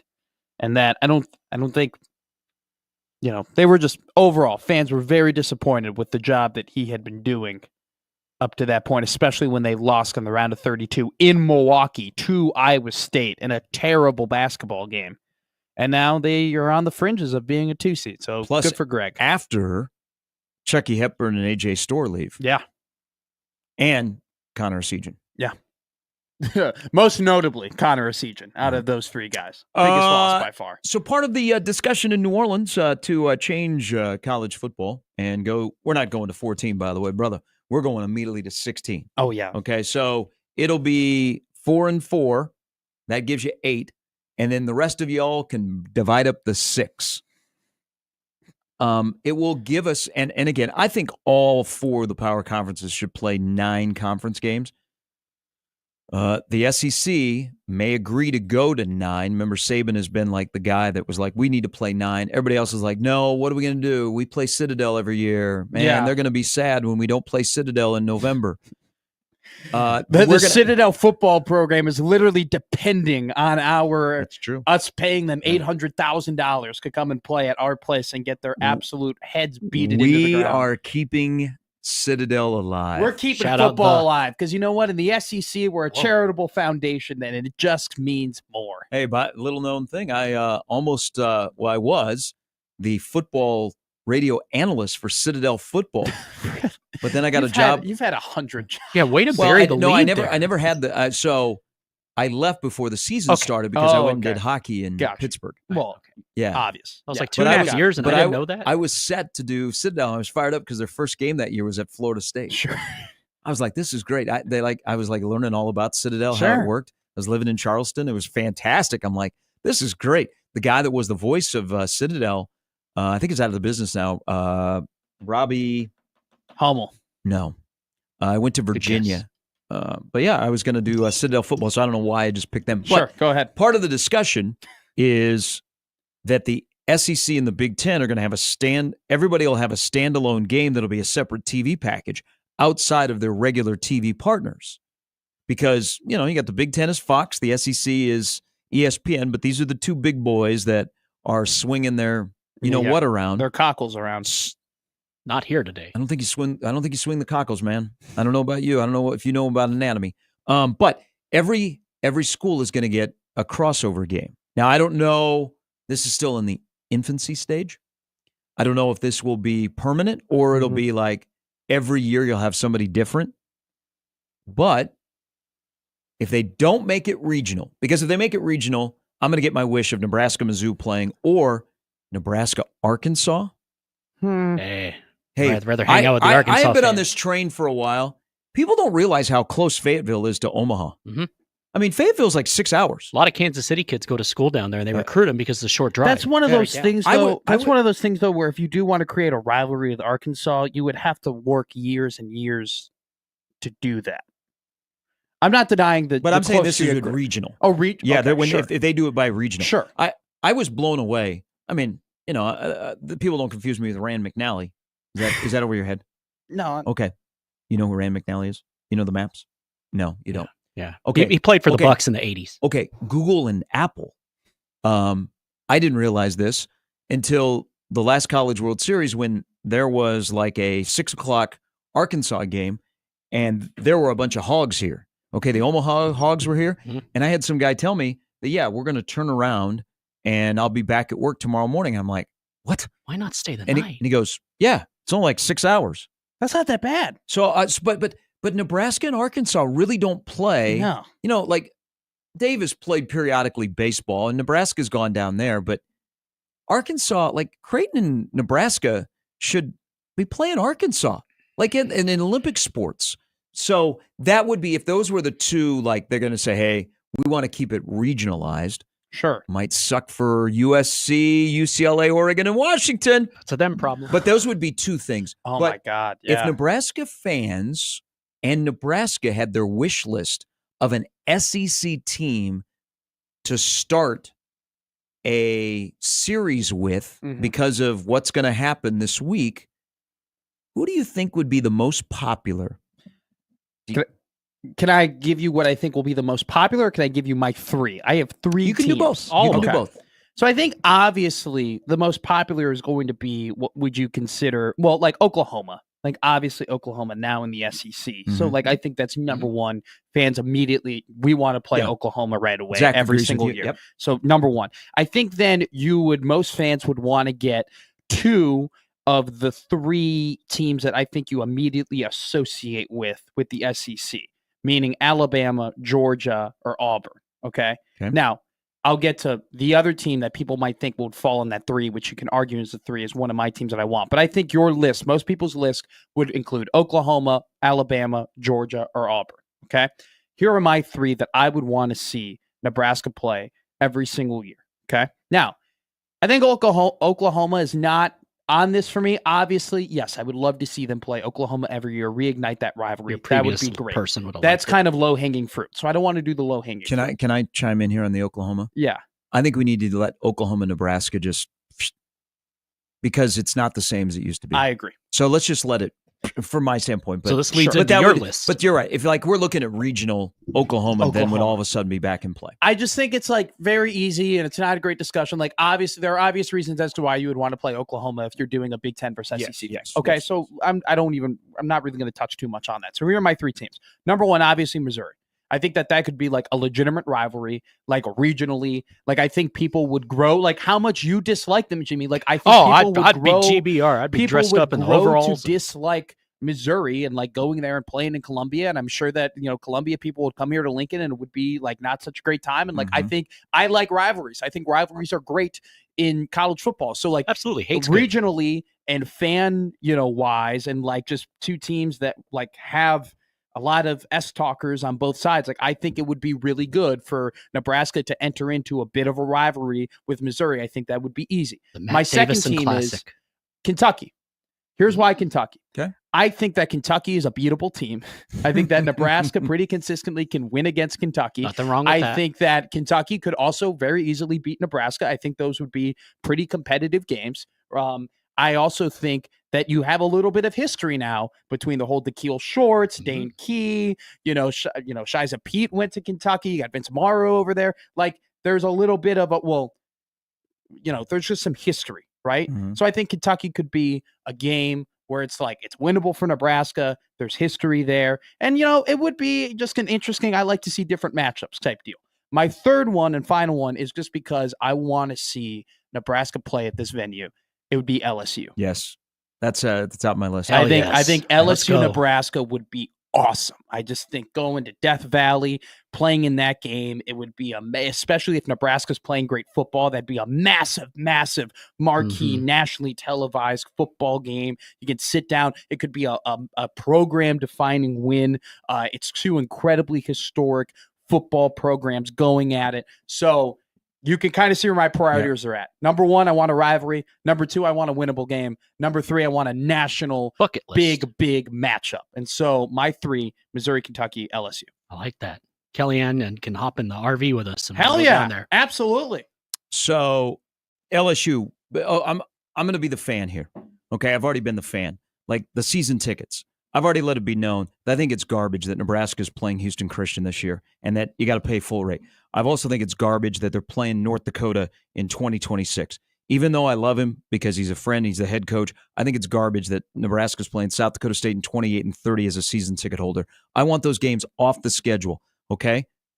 And then this comes along and they're like, people better be prepared. And this is the good thing about all of this is we're going to get tougher schedules. Yeah. Because you could be 9-3 with a tougher schedule and you'll make the playoff. Now, remember, it's about your conference record, okay? So you're 4. So everybody's going to – and you got 9 conference games.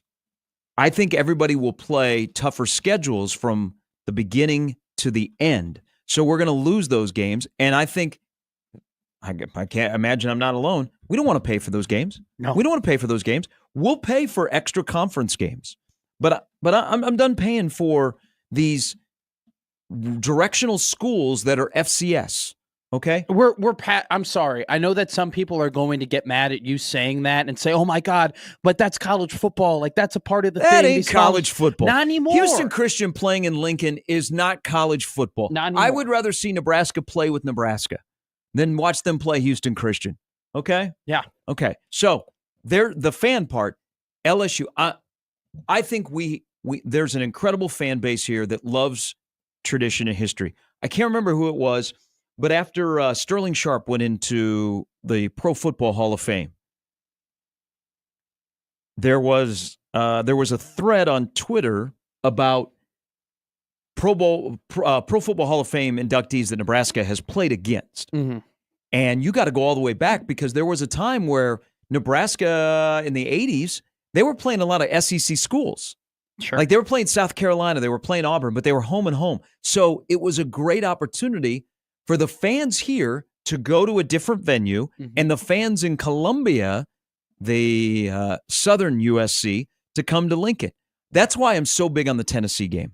I am jacked for all of the Vol Nation to come to Lincoln and for everybody to get to experience a game in Neyland Stadium. So that's why LSU would be fantastic. Fantastic. Is to play a game in Death Valley Now, Red would so. pop. Do you know Now. how cool that would be? To like, oh, I've always wanted to go to Death Valley, but then to be able to go to Death Valley Watch them and feed root for Mike. your team, oh my god, mhm. like that would be. And I know people night game. Yeah. You got it would be a uniform matchup game. And- Nebraska would wear their home reds. LSU would go with their whites. Everybody would play neck. Yeah. Well, here's another thing too. I know people who have gone to Baton Rouge and tailgate. They have said did they call it? they'd have what? They call it. Did They they call call Baton it? Rouge. Did they call Baton Rouge? I don't know. They What do call you- Baton Rouge. They call. I think they were Yeah, calling they Baton call it. Rouge. They call it Baton Rouge. When I called the They were- game there, they they were- were calling it. They were calling Baton Rouge. Anyway, they go and Garth would be very disappointed right now. they said it was the Al greatest tailgating experience of their life. That the LSU fans knew nothing of what color you were wearing or who you were. They did not care. Food's They said, "Come on fantastic. into the tent, Mhm. have some gumbo, have some nice little Southern cooking, have some Creole, have some beers, have some whiskey." Like it was one of the best. They know no strangers over there. I would Mhm. love for that to happen. Sorry, continue. Then Oh, you this got me is- excited. So again, I like Oxford would be pretty cool for everybody to experience the Grove. I've been to numerous games in the swamp and between the hedges. Really? Yeah, give me LSU So the over swamp both. does nothing for me. Okay. Like there's nothing special about the swamp. Except swamp ass. Now the She's not- hedges. well, it's true. Now Georgia, with my connection there, that is pretty special. Yeah. But I'm going to take you a different place. Okay. Mm. I think it's time for Nebraska and Texas to play in football again. Ah, there we go. Okay, you can have the running back coach. That's fine. But I think it's time for Nebraska and Texas to play in football again. Their stadium, it looks completely different. I know that Texas owned Nebraska, but those are two gigantic brands. I would be more interested in Nebraska playing Texas than I would Oklahoma. We need to let the fascination with playing Oklahoma just go away. Why the switch up though? Because doesn't that come from the same school of thought? Now, granted, Oklahoma, was a massive rivalry. Don't get me wrong, and Texas, was as Mhm. well. And I think that for most people, Oklahoma is above that Texas rivalry when you're talking about rivals with Nebraska. But why there's still, I don't know, they're still kind of tied together in that older rivalry history. Why the switch up from you for why Oklahoma dies, but because we reignite Texas? Oklahoma, Nebraska, I don't want to live on nostalgia. There's so much nostalgia that the Oklahoma, Nebraska majestic moments haven't lived for nearly 30 years. So I'm are ready. you saying I'm ready to. you would It was rather, it was nice to have the home and home to go to Norman. Yeah. For Oklahoma to come here. Sorry, OU. It was kind of awkward that weekend. But that was okay. I wasn't clamoring to have more Nebraska, Oklahoma. So is the nostalgia of this kind of sounds like you are, and this is always going to go back to pro wrestling. You don't want to see Hulk Hogan anymore, but like you're Yeah. ready to see some of the mid 2000s I don't want to see Hulk Hogan, guys. period. But Sure. I'd be okay seeing. You're Hulk done Hogan. with seeing the Yeah. 80s wrestlers, Yeah. but you're now ready Yeah. for the nostalgia. I of tried. the They ghosted mid-2000s us. wrestlers. So So Texas is still nostalgia, but it's nostalgia that isn't as far removed. it's been a for you. long time. Been a long time, and it's two major brands. Now, here's another one, and this will not go over very well. And remember, I'm looking at it from the fan standpoint Sure. of experiences. Death Valley, number one. I mean, Austin. Not bad. It's not boring. I can say this from No. Yeah. experience. Texas A&M. Good luck with that. Hey, it's a hell of an environment. eggs! Have you ever seen a game in Aggie Land? I know you have. I'd love to go back there and watch a Nebraska-Texas A&M That game. band. I'd like to go back experience. there and sit in the middle of the Colt. Okay? So and somebody that's- tries to kiss me, I may or may not respond, but I want to be smack dab in the middle of the Colt while they're swaying back and forth and the stadium is rocking. That stadium is now 100,000. Okay, so I think that would the experiences I've had there have been kind of mixed, sure. depending on if the good guys are up on the board or not. But that's what college football is. Like I want Nebraska to go to places that they treat the sport like we do here. Mhm. That Saturdays are special. We know we don't have very many of them. And when we have them, we embrace them and we treat them the right way, whether our team sucks or not. And I think Nebraska is a brand that needs to play other brands. Yes. Now, they've got to back up that brand with some dubs, but they have done something very unique. They are a strong brand without, like the infrastructure being all tight. Without the winning. Yeah, that's you cut right to it. They haven't won. They right haven't. Yeah, they haven't yeah, won. yeah. They haven't. They were the only Power 5 team for 8 years that didn't make a college football or a bowl game. That's why that Chasing 3 is going to be a banger. Eventually, TBD on when it actually comes out. There might have to be two different cuts of the Chasing 3 that gets released. I agree with you. I like the idea of experiences. That Texas A&M Texas game earlier or last season, man, that crowd was incredible. It was one of the best crowds I've ever seen. I know people who have gone to Texas A&M. They're weird, and the Colt is a little weird, and still, which is why maybe I'm a little pushback of do I want to put myself in that crowd? They can drink some beer. From a atmosphere perspective, absolutely, I totally they bring agree their with band. You. I think it's really interesting that you're like, I'm done with Oklahoma, but I'll reignite Texas. I know where you're coming from. The Texas rivalry is way less farther removed, in terms of the history that was there as opposed to the Oklahoma rivalry. So I understand that thought process. But I also got screwed out of the Nebraska-Oklahoma rivalry. I'm telling you. John Blake, Gary Gibbs, screw you.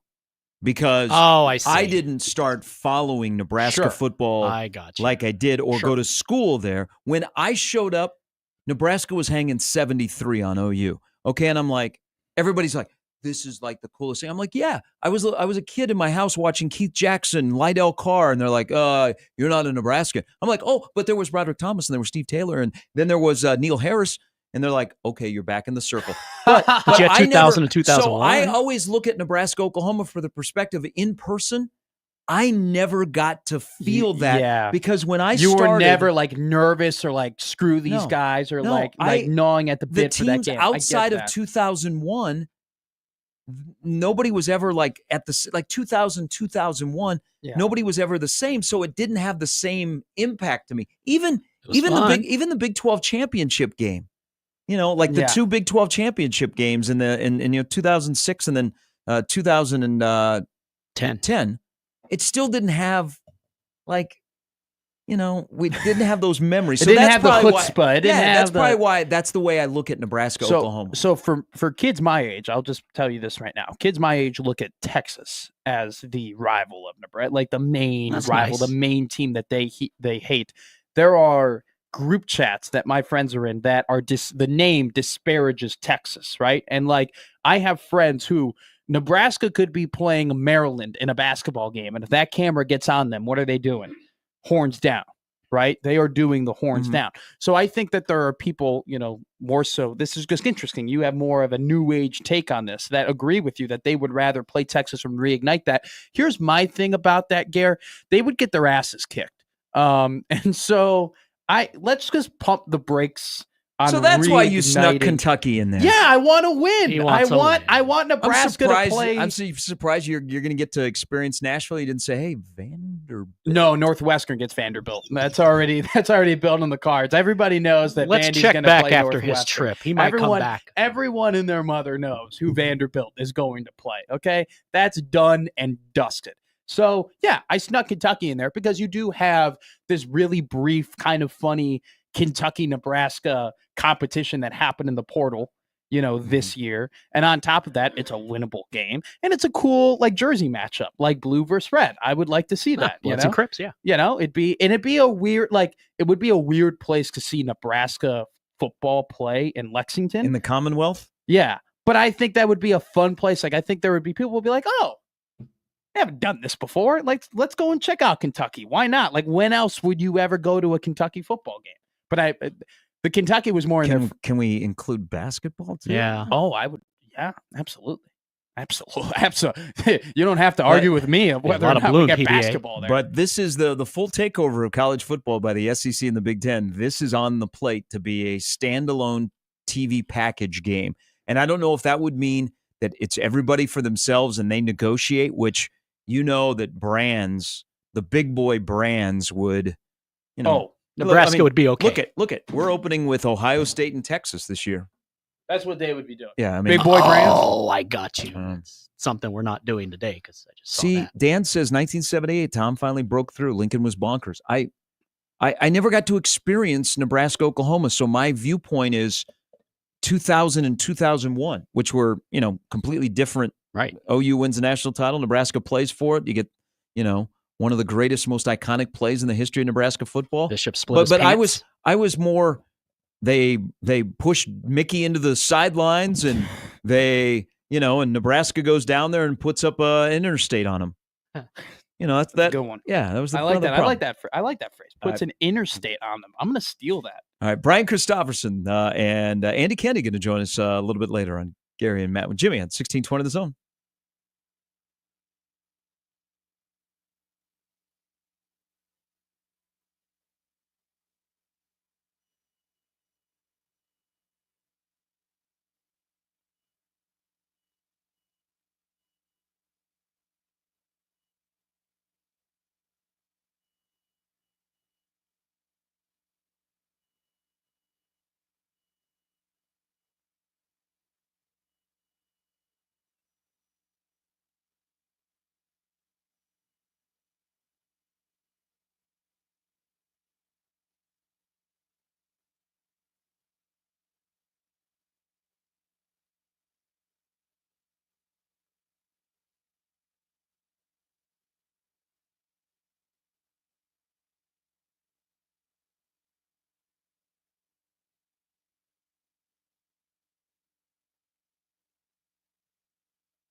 All right, so this discussion Great discussion. And somehow USC, who had the weather tweet yesterday about what the weather was like around the Big Ten on February 17th. It's always nice in L.A.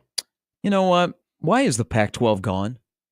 USC still, like tonight. They got to make a documentary on that, right? Like that's going to be like.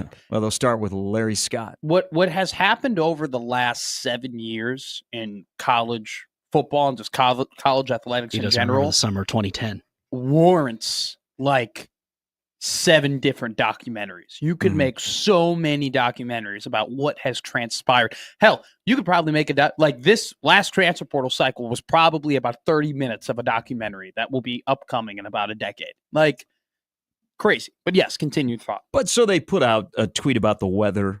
I think what was it? 68 yesterday in LA. It was 69. Nice. But I think why are they in the Big Ten? I mean, I know why, but why is the Pac-12 gone? But so they're involved in this discussion. So in New Orleans, coming up tomorrow, college football is going to change. We're going to go from 12 to 16. We didn't even let 12 breathe, but the Big Ten and the SEC want more, and more, and they're taking over the sport.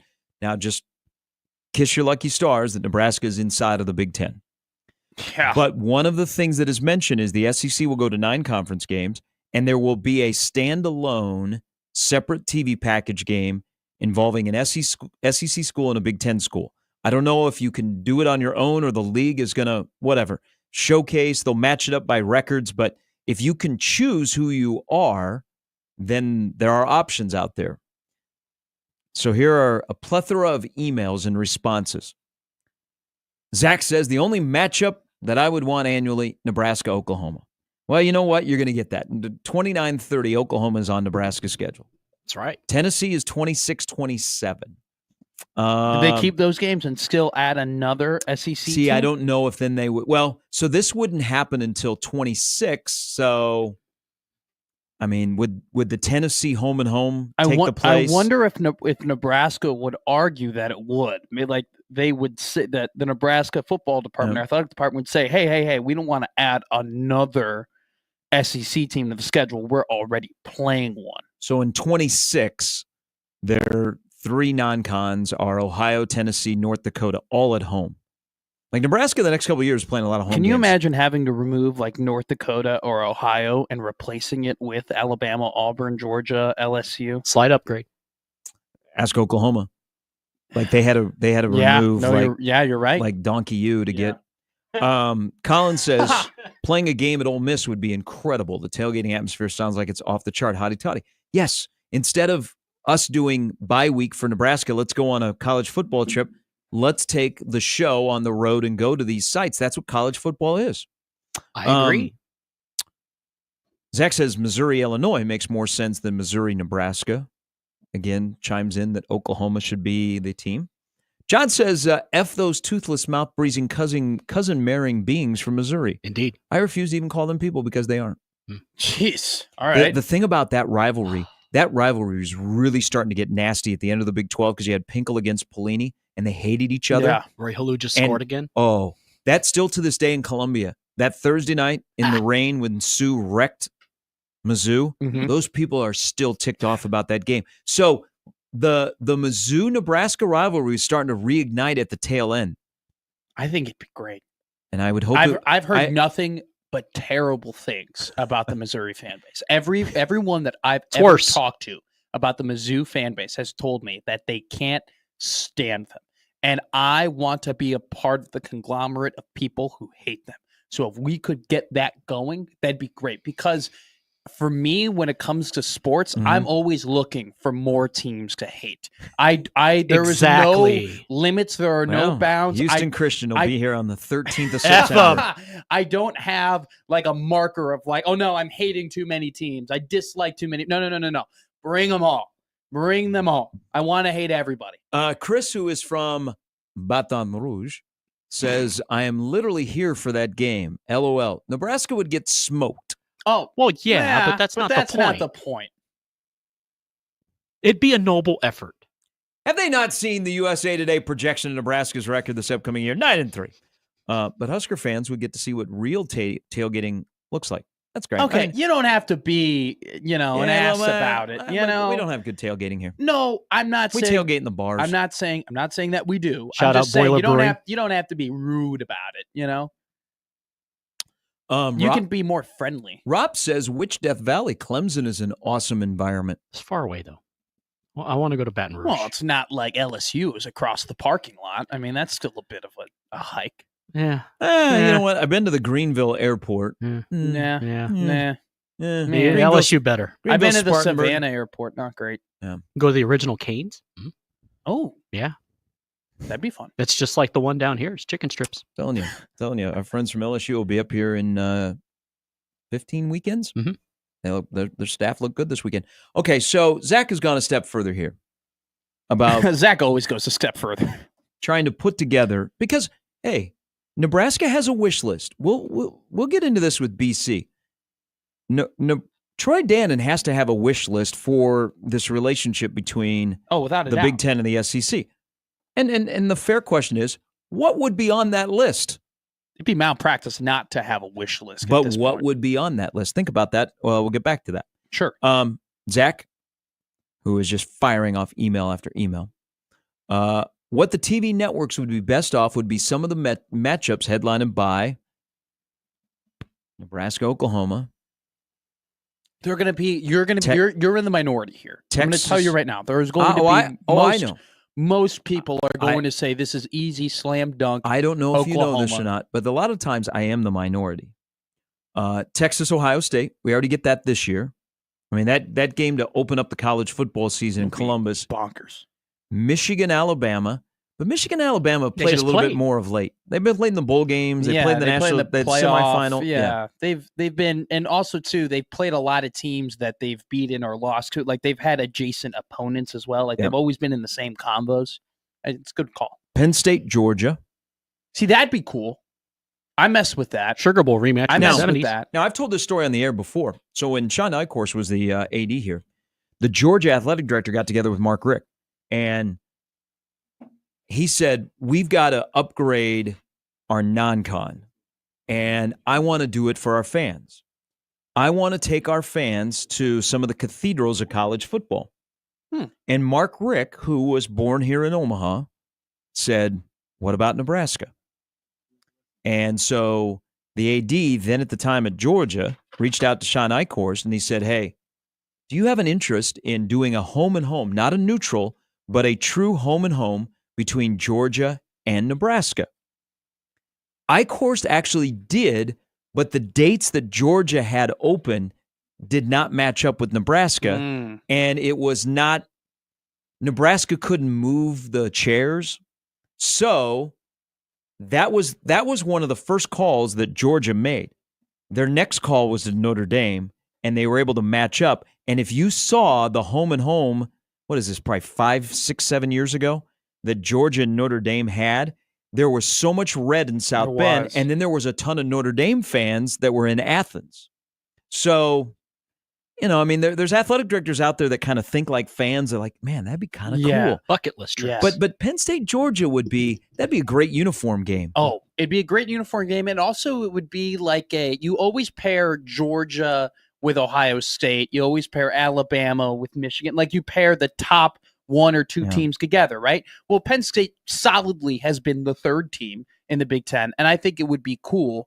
It's like a little bit of a niche matchup where it's the third team playing probably the first team over the last 5 years, but it'd be a competitive game. Like Penn State, I mean, they would be a dog more than likely, but like it would be good football. Like it would be, you tune in to watch that, and maybe they wouldn't. Oregon, LSU. I mean, I still like our idea, but okay. USC, Ole Miss. Oregon, Alabama.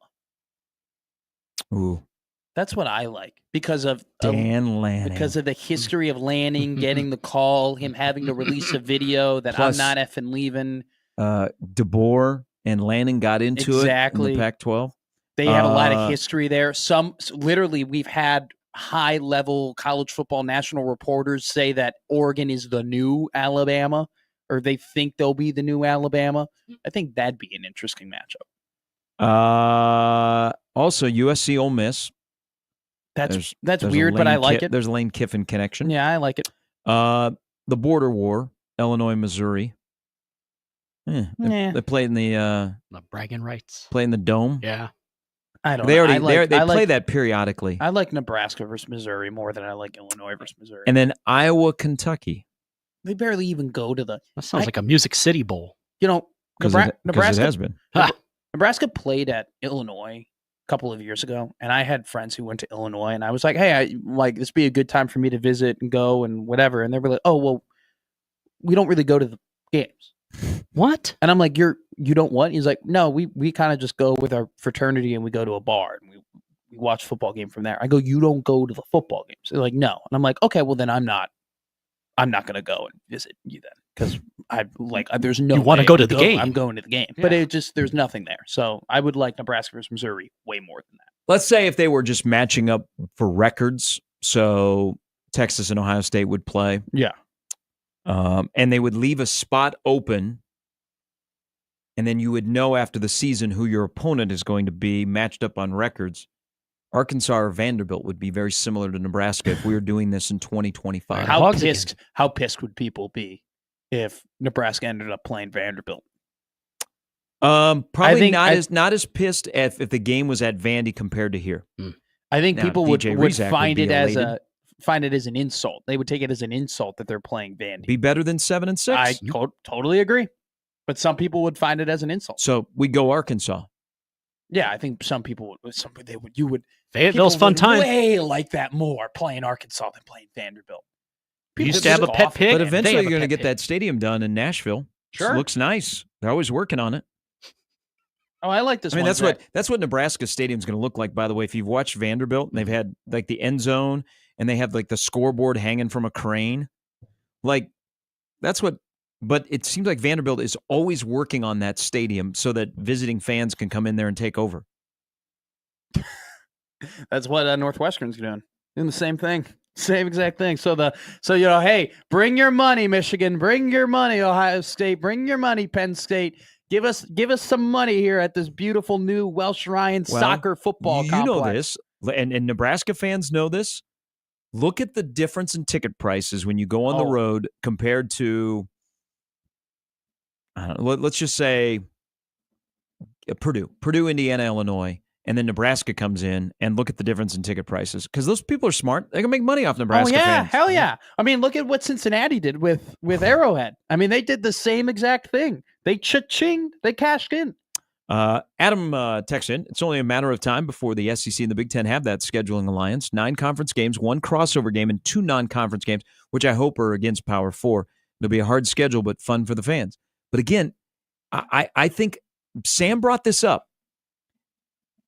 Indiana at 11-1 with their schedule kind of ticks some people off. Oh yeah, but Matt Rule, and I don't know when we're going to talk about the Sean Pate conversation, but he did make some good points about Indiana, about the fact that yes, were they not playing the top teams in the country? No, but it's still a Big Ten schedule. Come to the training room. You'll see the difference between when we play this team and when we play that team, and things add on, and there's still a challenge to it. And I thought that was a very interesting take and perspective. For Indiana's sake, though, I'll always say the same thing. What did you want them to do? They played not so great teams, but they didn't barely beat them. They kicked their butts, right? For the most part, they absolutely hammered teams, and then they got a little bit hurt, and it became harder for them. But at the end of the day, they played the schedule they had. They dominated in their 11 wins, and most of their 11 wins outside of Michigan. I don't know. I've never been fully on the board of Indiana should piss people off. I think it's one of the. There are stronger arguments, but they're trying to make stronger arguments. They're trying to make it where if you play an easy schedule, you're not getting one of the guaranteed 4 spots. Play a tough schedule, even if you go 9-3. You got a chance to be one of those 4. I mean, the whole thing across the board at the end of the day is a power and money grab for the SEC and the Big Ten. So flawed. Okay, at the expense of college football. College football has become this. We love college football. College football has been regional for so long because the way the country is spread out when they look at the college game compared to the NFL game and where teams are located and the passion of the fans, it is getting I don't care what you say. Just like you didn't boycott the Chiefs, you're not quitting college football. No. But what you're doing, and I know this from friends of mine, you probably watch less all around college football and you focus more nowadays on your own team. Not a doubt. And probably more so on your own conference now that the conference standings and who's going to make. And I even think that's a little bit less. Yeah. You just focus, you know what? So much stuff going on. You just focus on your own team. And I think you pay attention to that team you're playing that week, and then you move on to the next opponent. And I think that's how people, it's a little bit blinders, right? A lot of people don't like what's going on in college football with the NIL, with the portal, with the money, with all that stuff. Hasn't killed it. They decide, hey, we're going to have blinders here, and I'm going to pay attention to what I like in my team, and I'm going to get all the rot that might make me not like college football out of my view. All right, quick break. We'll come back. Brian Christopherson, Andy Kendi in the next hour. KTV hosting a Nebraska LSU night game. Oh, they're salivating. Nebraska's wearing the red on white. LSU is the white on the gold. I'm glad pants. you didn't say purple. I would hate to see a color rush red versus purple. I want a red versus white. Yeah, needs to be how you would expect. Every home team. No special uniforms. What do you mean? You would love that. It would be the Uncrustable game. No. Ooh. We got grape today. Scary Matt. Oh, it's pungent. You can smell it. Scary Matt with Jimmy on 1620 The Zone.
Welcome back in. Welcome to the polar vortex in the month that never ends. It's February. Lonely. It's cold. I prefer March. So what still month? Still -9. What month do we dislike the most? January or February? This one's got a strong argument. But in general, this isn't a 2025 like convo. for life. This is for life, for a life conversation. If you had to pick a month to live in, it wouldn't be this one. And you only had January or February. Are you taking Jan or are you taking Feb? Or football in January. I want more days. You want more days? You can't shorten me. You can't shorten me out of my days. I want more days. January gives me more days. Mm-hmm. But I feel like you get more days of cold, don't you? Isn't that the opposite when you want to be shorter? I don't know, but February has a tendency to be the coldest month. Yeah. Yeah, is that common knowledge that February is the coldest month? Don't tell anybody. Shh, keep it quiet. I have no clue. Keep it quiet. I wouldn't know. Don't say anything. I think the only thing that keeps March afloat is March Madness. That's the only thing that really makes training. Whoa. Spring training is Warmer going on. Weather? We got spring break. That's fine. We got not the NFL draft, the combine, free agency. We got the start of baseball. I'm saying one of the only things that keeps March afloat. What I said was not incorrect. March Madness does a lot for the month of March. It's incredible how much it does for the month of March. The main takeaway here is February sucks. We still have. April gets a little shafted. The weather isn't that great. You really only have the NFL draft, the Masters. You got baseball is starting. You got the playoffs are all going. Mm-hmm. March or April? What's a better month? Warmer. April. Baseball. No, for sports though. What do you think is a better month? April. Mm-hmm. I don't know, man. I don't know. I think I would take March. You sound like a politician this morning. You're like, that's good. No, I don't know. I don't know. I don't think so. Wishy-washy. I'm going to be in the middle. Why would you take March? I'm not wishy-washy. Call me an independent. I think March is better. You want me to say it? I think March is a better sport month. I'm going to go to the Four Nations in Boston on Thursday, and I'm just going to sit at center ice, and I'm going to just wear an NHL I'm not hat. being wishy-washy. I'm bringing up good conversations here. I would take March over April just because of those 2 weekends. March is a great month. There is a lot of stuff here. We usually watch the Today Show in studio here. It is. I mean, I don't know how it happened, but I do know that all 80 people on board that Delta flight that flipped upside down in Toronto survived. That'll be the last flight that Delta pilot flies. Because you know why? You're going to be making a mint with books and movies. Because everybody survived, and because they said there were no crosswinds or it was icy. So how that plane ended up upside down and everybody survived. There's some incredible video from passengers that are still in their seatbelts that are upside down inside of the plane. The Poseidon Adventure. But that pilot, just like Sully, that pilot, he's flown his last flight. He will be on CNN. He'll be on Fox. Yeah. He'll be on Newsmax, News Nation. Yeah. Probably part of the Fox NFL panel. I'm glad he'll be on the Today Show. It's incredible that no one passed away in that. I'm glad the seatbelt sign was on. Isn't it usually when you land? Yeah, that was the joke. Phone's already on. And you've already put your tray table in the upright position. Can you imagine if someone didn't have the tray table up in the upright position? There will be lawyers. Yeah, put it on a wall. Brian Christopherson's coming up next.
This is a anytime song.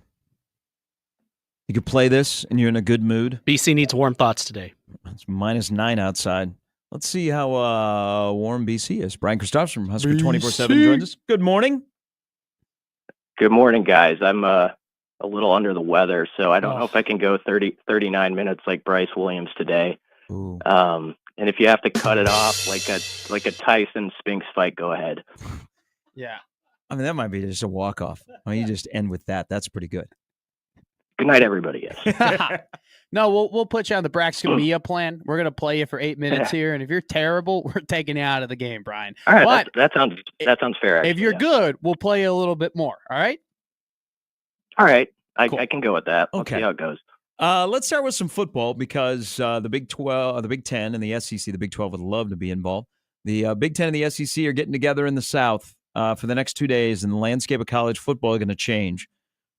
Whether it be the playoff or the structure between the two mega conferences. You're Troy Dannen and you walk into that meeting, you've got a wish list that pertains to Nebraska in this whole relationship. What are you asking for? What do you need out of this relationship? My favorite matchups would be LSU, Tennessee, Ole Miss. All right. I think Ole Miss. I would ignore the old Big 12, Big 8 rivalries. That's just me. I'm like you, Gary. I'm kind of over it. Yeah. I wasn't saying I wasn't over it. I was just throwing paper. No, I was throwing papers into the fire, Brian. That's what I do best on this show, right? I just throw little bits of piece of paper to the Gary Sharp fire and let it blow up. But I think it's interesting. Why the similar? We heard Gary's reason. Why your reasoning? Why are you also there with that? Well, I think Nebraska fans have always been fascinated by playing LSU. You have to go back to the 70s. I think the last time they did in a regular season, they did in the bowl ones.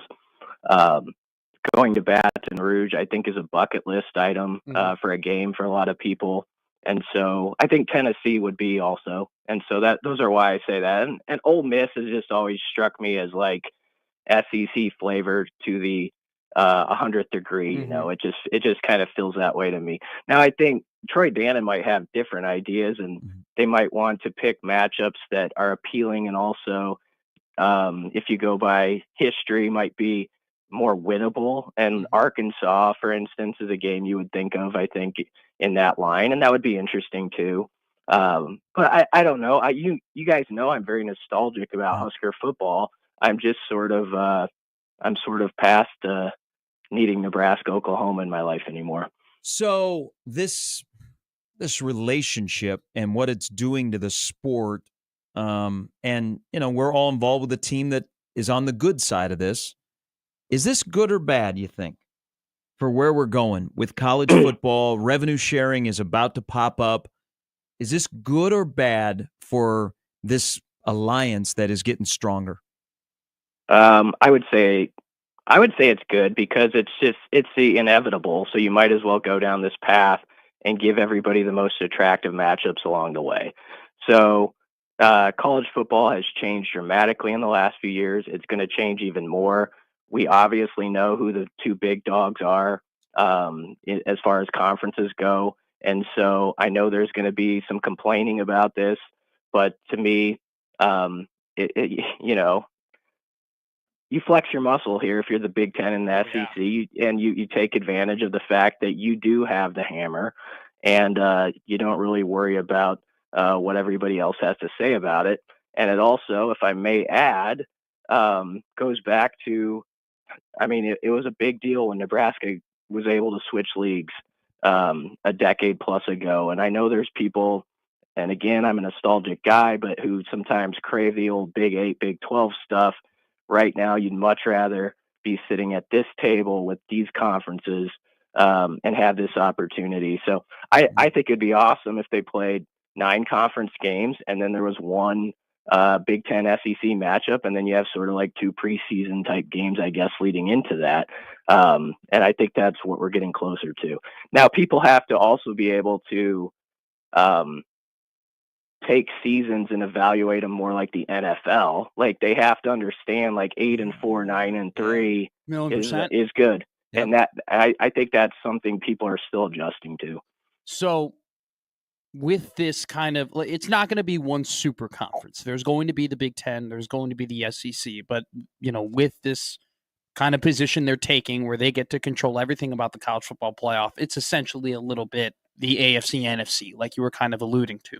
How quickly does this move up the timeline for other Big 12 and ACC schools to say, all right, we don't care. Like we have to get into one of these two conferences. What are the teams that you're looking at to do that? And do you think there are some teams who are going to try and do that are just going to get denied? Yeah. Offhand, I'm not going to be good at naming who, but sure. I definitely think there's going to be a lot of elbows out to see if we're going this direction, if they can add to each league's number. And so I totally suspect that could happen in the next 2 to 3 years. I mean, I've learned that something you think is like 5 or 10 years down the road is actually sometimes only 5 to 10 months anymore with college sports. And so with what you're talking about, I think people have to be alert that stuff like that could happen quick. And I mean, I remember sitting in the press box on a Saturday before a Nebraska game, and it was like stunning that Maryland and Rutgers were joining the league. Sure. It was during the fall, but that was when it was sort of an eye opener. Like, this is the new world. Be prepared for anything that you thought was maybe ludicrous at one point when you were younger. It could be on the table, and I think we have to think the same way about this sport and the college landscape the rest of the way now. Do you think there'll become a point where, I mean, there's a lot of money involved in the Big Ten, that not everybody gets the same?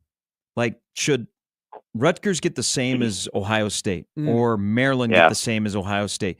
Do you think we come to that point in the Big Ten where it's based on your return on investment, your brand equity, your TV ratings, what you bring to the table, and not everybody is created equal?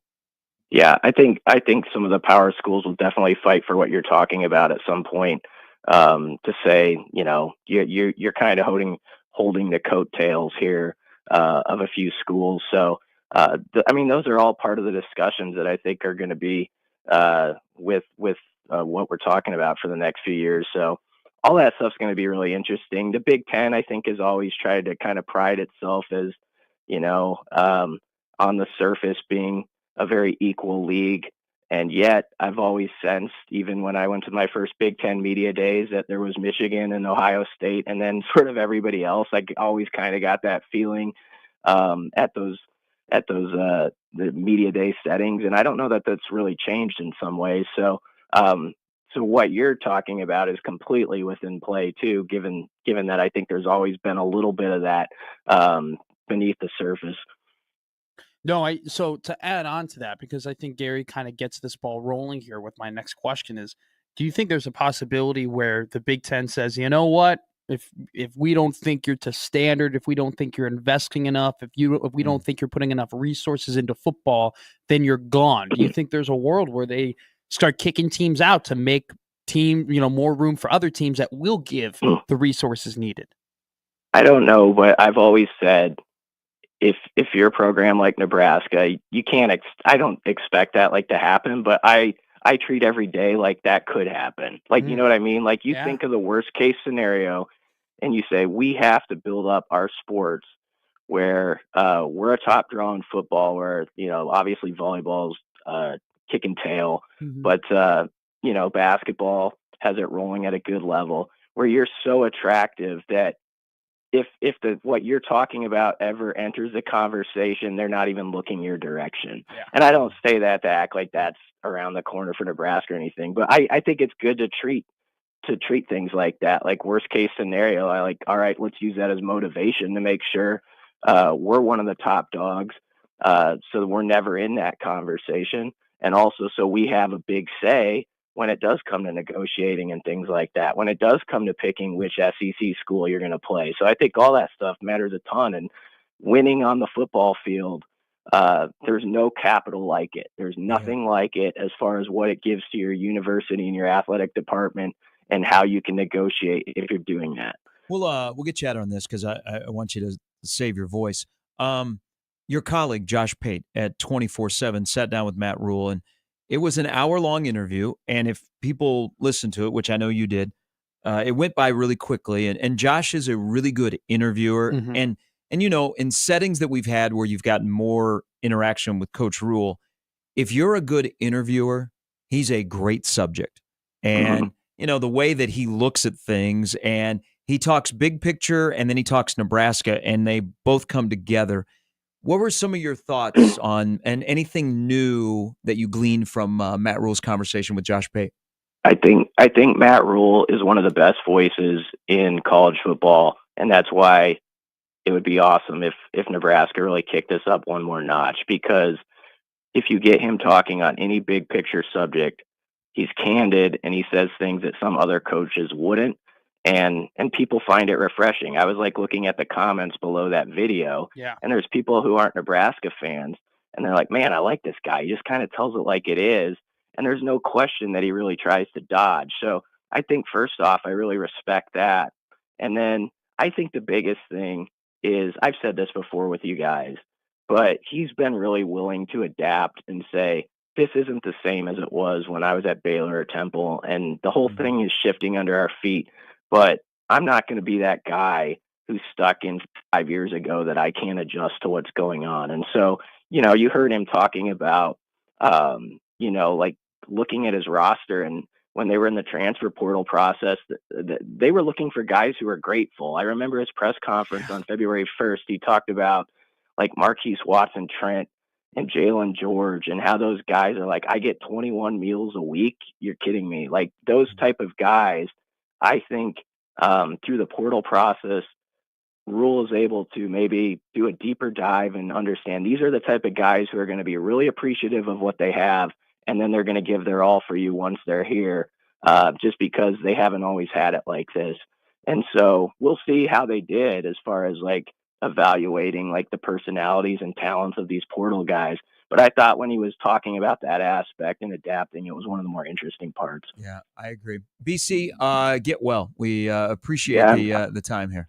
Yeah, sorry you had to listen to that voice. No, you're good. You're fine. People have to listen to us for 20 hours a week with normal voices. Hey, thank you. Yeah, thanks, guys. Thanks, Brad. It's Brian Christopherson. You can follow him on Twitter if you already haven't. You have. Husker 24/7 BC. Your takeaways from again, the hour went really quick.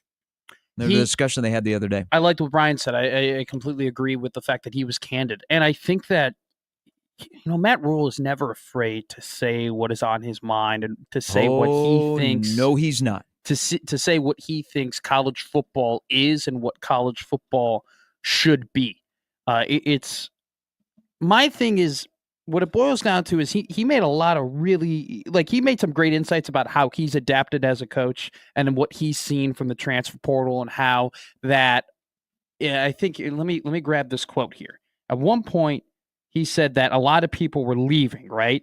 And he had coaches leave and he had players leave, and it set off of a competitive edge for him, essentially. And so that he had to adapt and he had to get aggressive within the portal. Now, there's a part of me that goes, I wish you always had the competitive edge. I hope that there wasn't, I didn't want something just to set off that competitive edge where you thought you had to do these things in order for Nebraska to be in the best spot. But I'm glad that it happened, and I'm glad that he's adapting and doing the things that he truly believes he needs to do in order for Nebraska to be a winner. And I think the other thoughts that he talked about, he thinks by 2030 that there's going to be 40 teams. It's going to be a 40-team, really big league, and that's what college football is going to be. It's going to be the AFC and the NFC. And that those 40 teams should be combined with the teams that are giving the best resources possible to win at football. I think that's a very, very bold statement to make as the college football coach of a very prominent program, and I don't think he's wrong, and I don't disagree with him. My thing, though, is that it's a lot of really bold statements and a lot of controversial things to say for a program that hasn't really backed that up with what they have on the field yet. And so sometimes I get a little bit weary of him making these bold claims and saying things that are really on his mind, because if it doesn't end up working out at Nebraska, those clips don't look good, right? They don't really reflect very positively on him or the program. If he if Nebraska had been winning 9-10 games a year, up to this point, I have no disagreement or no, you do what you want, man. But I do get a little bit of disparagement for when he makes those comments because Nebraska, it's swinging a big stick with words, but Nebraska hasn't swung a big stick with their results yet. But I think it's a really good interview. I'm always really impressed when he talks. He's very, he's thinking about these things. And what I appreciate about him is that he's thinking about these things in a macro view, but it always comes back to the micro. How is college football adapting as a whole? How can we help it improve Nebraska? I think that's the right mindset that you have to have as a college football coach right now. He's I've said this for a while. He's the best PR coach Nebraska's ever had. Yeah. At some point, it's great to be good and a wordsmith from January to August, but you're ultimately judged on what you do between September and December. But he's likable. But he's also one guy, you brought up a good point. If you look at the past coaches like post Frank, how many did you think were fighting for the brand of Nebraska first and foremost and not their own brand? That's a difference. All right, Andy Kennedy going to join us here in about 20 minutes on Gary and Matt with Jimmy on 1620 The Zone.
All right, let's play a little fashion police here.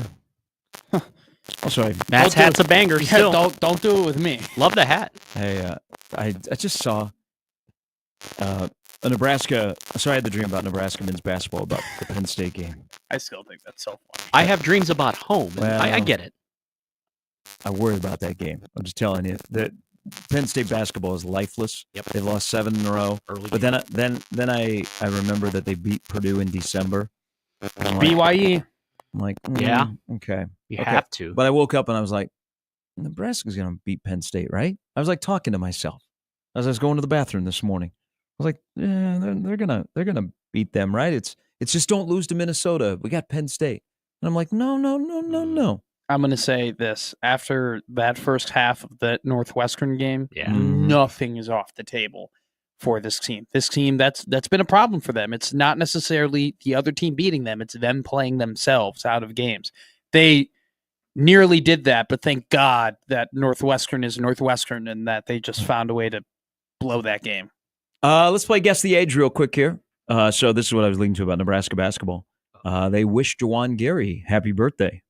Would you like to guess how old Juwan Gary is? 24. He is 24. I believe that Rink Mast is 24. I would have gone with 36. So Juwan is Old. 3 years into his career at Nebraska. Mm-hmm. Did he have 3 years at Alabama? A couple. Yeah, he had 2. Right, he played at Alabama. A little bit older guy, you know. I mean, he was thought it was only he got into 20. college at 19. Simpler times. Hey, Tyson Terry's coming to college at 19. Yeah. Chris Wenke was 47. I mean, I think I would only recruit defensive linemen that are old. Like they have a year on everybody.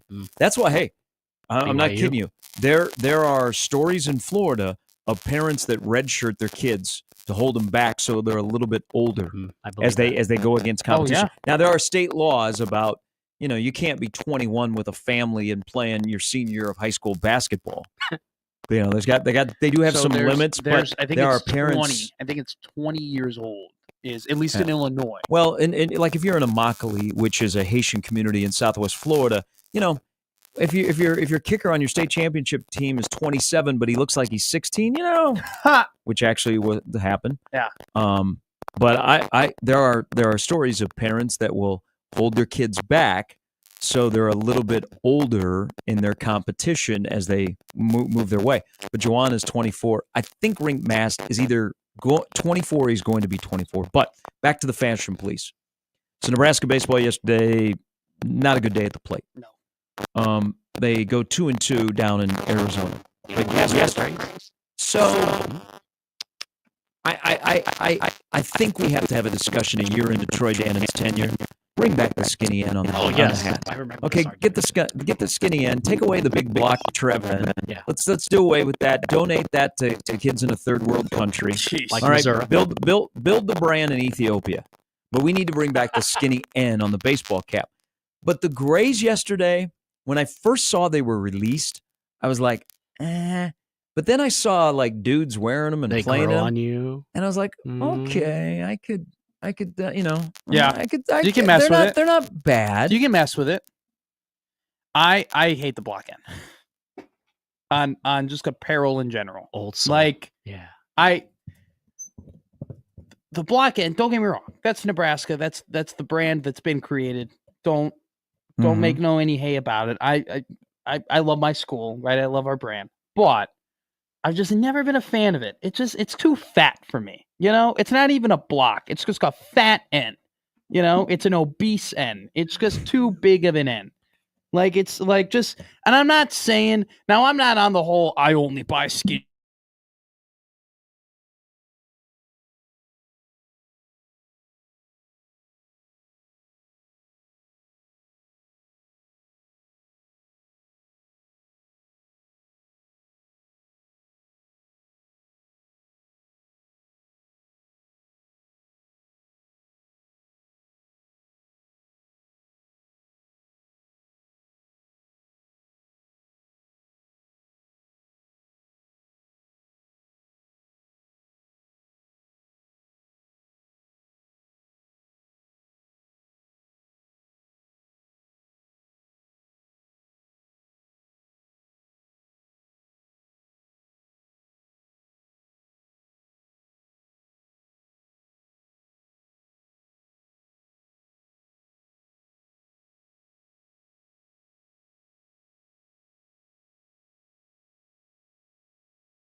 Welcome to Atlanta, where the players play.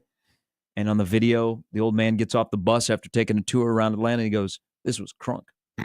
He said the end on the hat does matter. Think how much extra threat it makes to the fat end. It has to slow them down with all the extra weight. I'm gonna chalk up maybe guys that were coming to the plate yesterday for Nebraska. They'd been out in the field and they had the heavy N on their forehead and it was leaving an indentation. And then they had to come up and they had to switch to the batting helmet. And it just, the pitches didn't look the same. That's what I'm going to chalk up yesterday of not getting any timely hits. But bring back the skinny end. Like if Dannon did that, Dannon's on a roll right now. He's doing some things that people are like, I got you. Bring back the skinny end. Man, we're cooking with some peanut oil. That's one thing too. You and I talked about how he wasn't disappearing or anything, but you just hadn't heard from him in a while. Mm-hmm. And then it turned into one good thing after another. One nice classy thing, one good hire, one nice classy gesture. 2 weeks ago, boom. Airmark, Val's Pizza on the chopping block. They're making money. They had the naming of the radio booth for Greg. Yes. Mm-hmm. And then they had the John Cook. Those happened simultaneously. And he executed both of them to absolute perfection. And then now he's been incredibly transparent with pizza. Just what they're trying to do with the stadium and revenue sharing and everything like that. And I think that was much needed. And I think he's taking his time. We'll see what happens when I'm really excited to see this stadium project and see the progress they've made from the previous. Get the the South Stadium will look different. Yeah. Not just, they're going to tear it down. They're going to build something that's not going to be that. Well, compared to what Trev had, it's different. Mm-hmm. He's going to add a Valentino's buffet. That would be. Put a hookah. You guys need to stop with Memorial Valentino's. Stadium. I just want the buffet. I'm not. Hold on. What did you just say?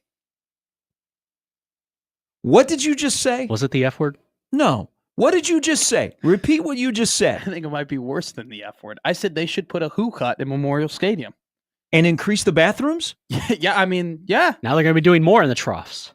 Jeez. Really there? Come on. What screams more Nebraska football than being able to put together some chicken, steak, soy glazed teriyaki, and egg in some overpriced noodles? What screams Memorial Stadium and Husker football more than hookah hut? A Valentino's buffet. You bring it back Memorial just for Stadium. that. Hookah hut is Husker fans. Oh, I just want some competent football. I don't care what y'all eat. I just want some competent football. You don't want a little chow mein? He wants his crisp meat burritos back in there. You don't want some chow mein while Emmett Johnson is running wild into the end zone? You and that comment are what is wrong with Nebraska football. You don't want to be eating a little Kung Pao chicken as Dylan Raiola slinking around. Stop. You don't want a little fried rice when Dane Key is frying the defense. You don't want a little bit of that? Come on. This is the problem with Nebraska football. Who hut? Okay? Who hut? Who what? It's hoo-ha. Nebraska is built like the F-150. And you know what? They're trying to be the Toyota RAV4. You came up as a Toyota 150, stay as a Toyota 150. Okay? Hut? I don't need no Toyota RAV4. I don't need no hut in the stadium. I need hut, a quarterback who gets your crap together. That's what I need. I don't need to eat. I don't need to do whatever. Okay? I might have to drink some beer because of what's going on the field. Might. We spend too much, and we're at fault as well, talking about all the stuff that is not about winning and losing. It's winning and losing. We need to talk about winning and losing. And living and dying. And when we put all the inches together. I think you guys just cut true promos there. I'll have to go take a look at this. Thank you. What? We're trying to, you know what? When you're built like an F-150, but somebody wants you to be a Lexus, it ain't working. Stick to your identity, be a F-150. Nebraska football, heart like a truck. Hey. Nice. Way to tie it again. Look at that. Hey-o. Lainey Wilson, man. All comes back to her. Yeah. And this is the problem. This is the problem. It always comes back to Lainey. Yeah, way to go, Zempic. Hey. Been the top vehicle for decades.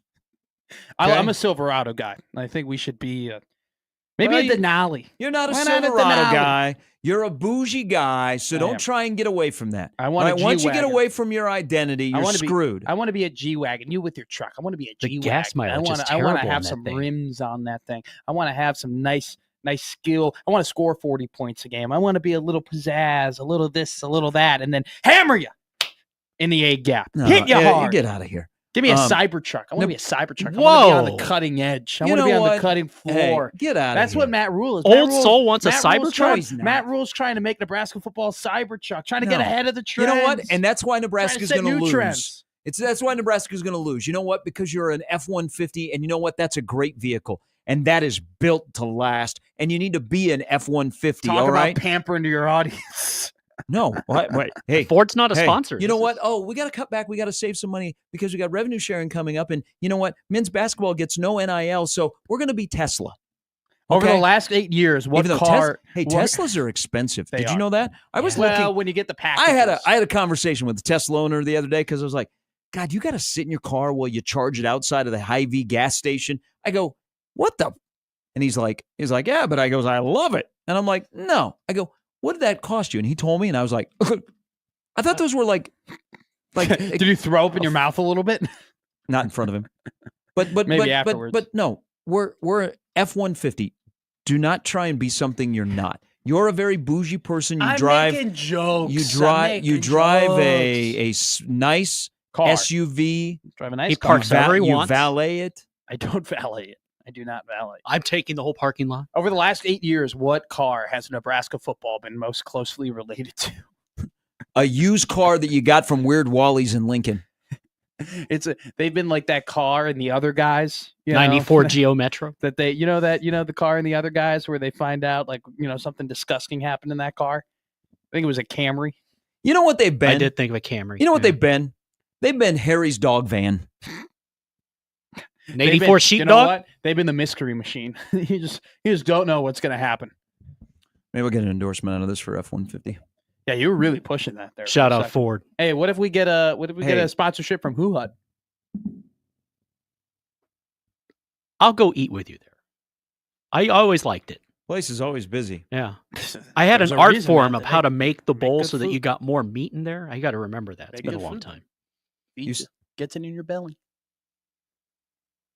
I see what he did there. He was afraid. He almost dropped it. Oh, I almost dropped it. I almost went from $100 fines to $200 fines there. Okay, have you paid us?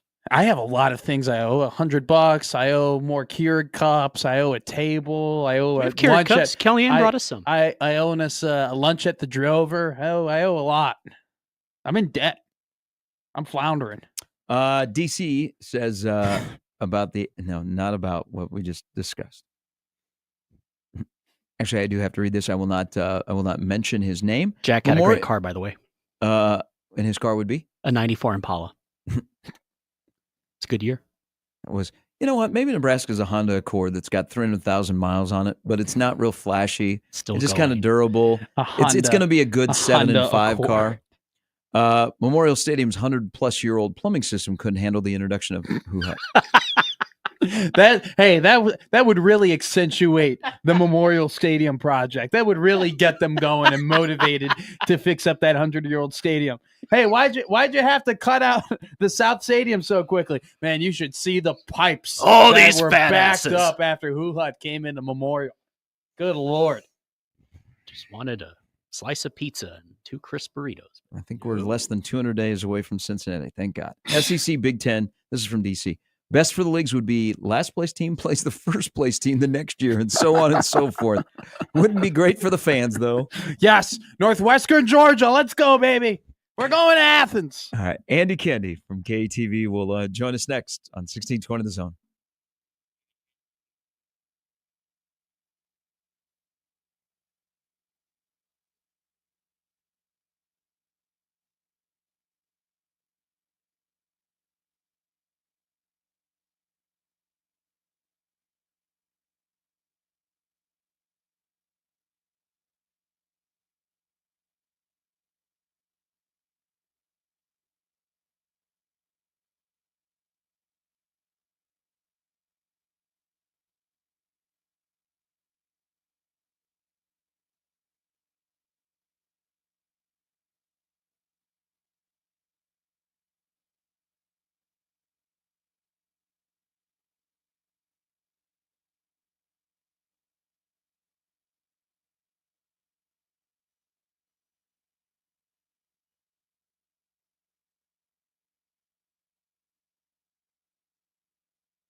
All right, welcome back in.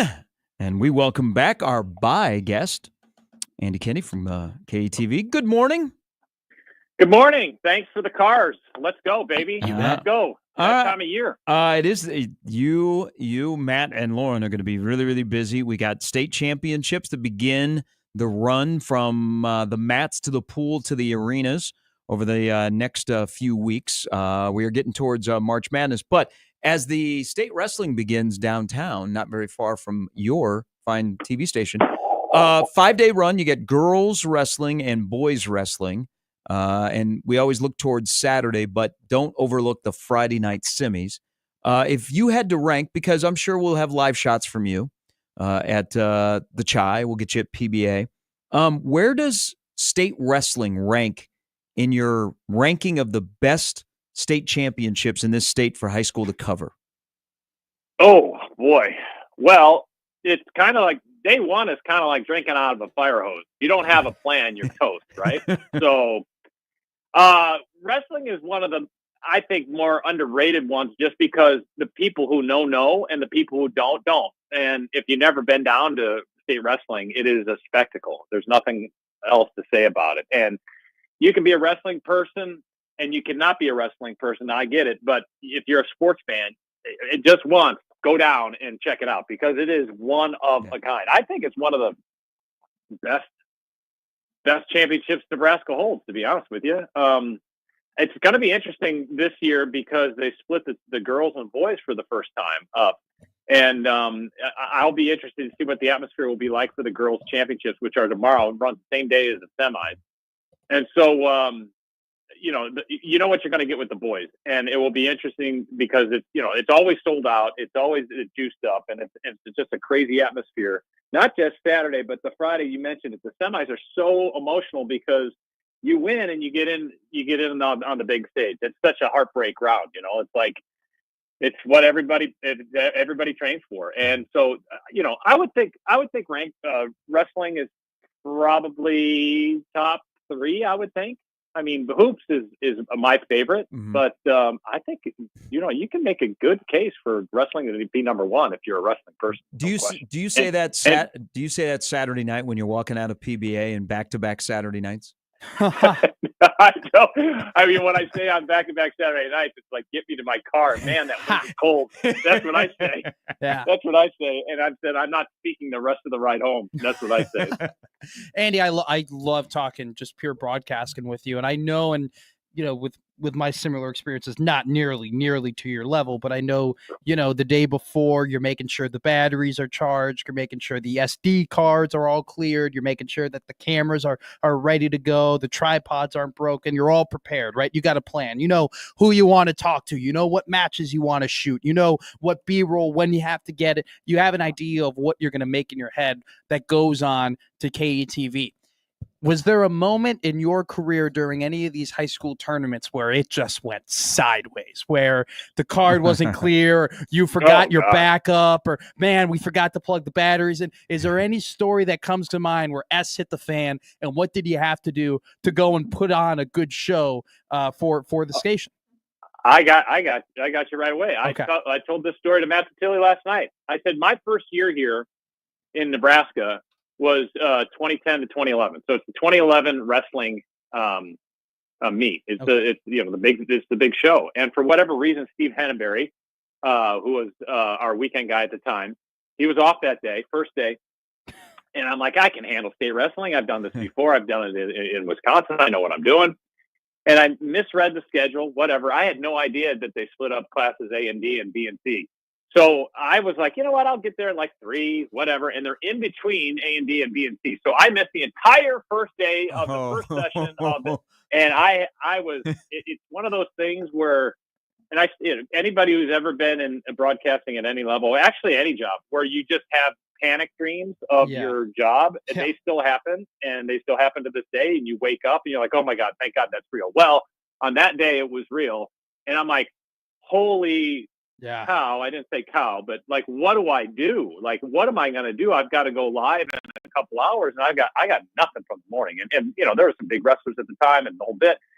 luckily, I think our news people did like, hey, the economic impact or, whatever they did that day. So I was able to kind of fake my way through that day, but I have never since that day ever made that mistake twice. That's and I'll awesome. tell you, no, I will say, like most of last night, I was brushing up because, wrestling's a unique sport. You don't do it week to week here. Yeah. And, we might go to the Metro Championship or the Dual Championship or what have you. But, wrestling's not a week-to-week thing. So you're really brush it up and you're like, okay, we need to have at least a game plan. So we kind of make a one-sheeter or a cheat sheet or whatever. Oh, so, yeah. Yeah. So at least you're prepared and weight, big names. And because, there's 8, last year was crazy because they had 10 mats going on at the same time, right? This year, they've pared it down to only 8 mats at the same time. So just imagine that. And you've got 2 wrestlers wrestling at the same time that you really kind of need. So you really have to have a plan because if you go in there blind, you're just going to be, just slipping uphill. And I saw Matt's story on Tyson Terry, and I've gotten to know Tyson and his dad, Ryan. I mean, it's a great story. I hope he finished. I mean, he's incredible. He's 166-0 to win another state title. You could have Kyler Lauritsen, who is a great athlete. I love him as a football player, but he's a wrestler like his brother at Nebraska. He's in search of a 4th straight. Cade Ziola, who is going to be great at Nebraska from Omaha. Scott is in search of another state title. How you've seen this on Saturdays, the emotion for that small fraternity when you win the 4th state title in 4 years. Can you describe for people that don't know what it's like to be in the building and see a wrestler do that? What that emotion is? Well, it's unbridled, right? You just kind of it's just pure joy. And that's the best way of saying it. Like to see a wrestler reach his or her goal and then the joy that they, experience with his or her coach and then their families when they go run to the side because everyone knows where the families are. It's just awesome. Like we were able to get the Tyson Terry shot with his mom last year at the CHI, and it was in the piece that you referred to that Matt did. It was really an awesome piece on Sunday, and that's what it's all about. That's what the hard work is all about. And you mentioned the 4-timers. If I'm not mistaken, Macy Peacher of Bennington, she could be the first girl to win 4 straight NSAA titles. Like before, this is the 4th year that NSAA has sanctioned the sport, so she will be the first. I mean, I know that there's other girls before that had won 4 straight state titles, but that was before the NSAA called it a sanctioned sport, whatever. So Macy Peacher of Bennington at 130, she's going to try to be the first girl to win 4 NSAA state titles. So that's one of the big stories going into this week. That can this young lady finish her goal? And that's, I mean, think about it. That's what this gal has been aiming for her entire high school career. And all season long, she's got this one goal in mind, and it all comes to a head this week. This is what it's all about, and that's why this weekend is so cool for these kids. When you talk about the pure elation and joy of winning a state title, is there a athlete or a moment that comes to your head immediately that you witnessed at your time covering these tournaments? Oh boy, now you're testing me. I just go back to Tyson Terry because he's one of these guys. Because first of all, people are like, well, why is it such a big deal? You know why? Because no heavyweight has ever won 4 in a row. Like there's been a guy who's won a couple heavyweight titles and won championships and became a 4-time champion in other weights.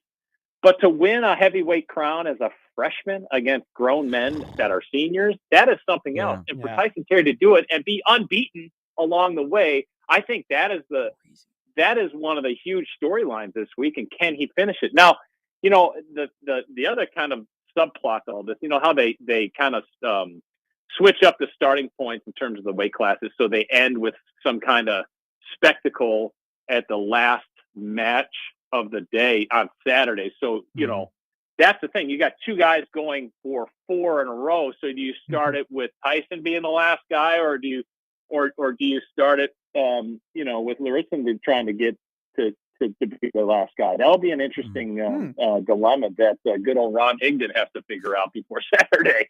So it's going to be fun.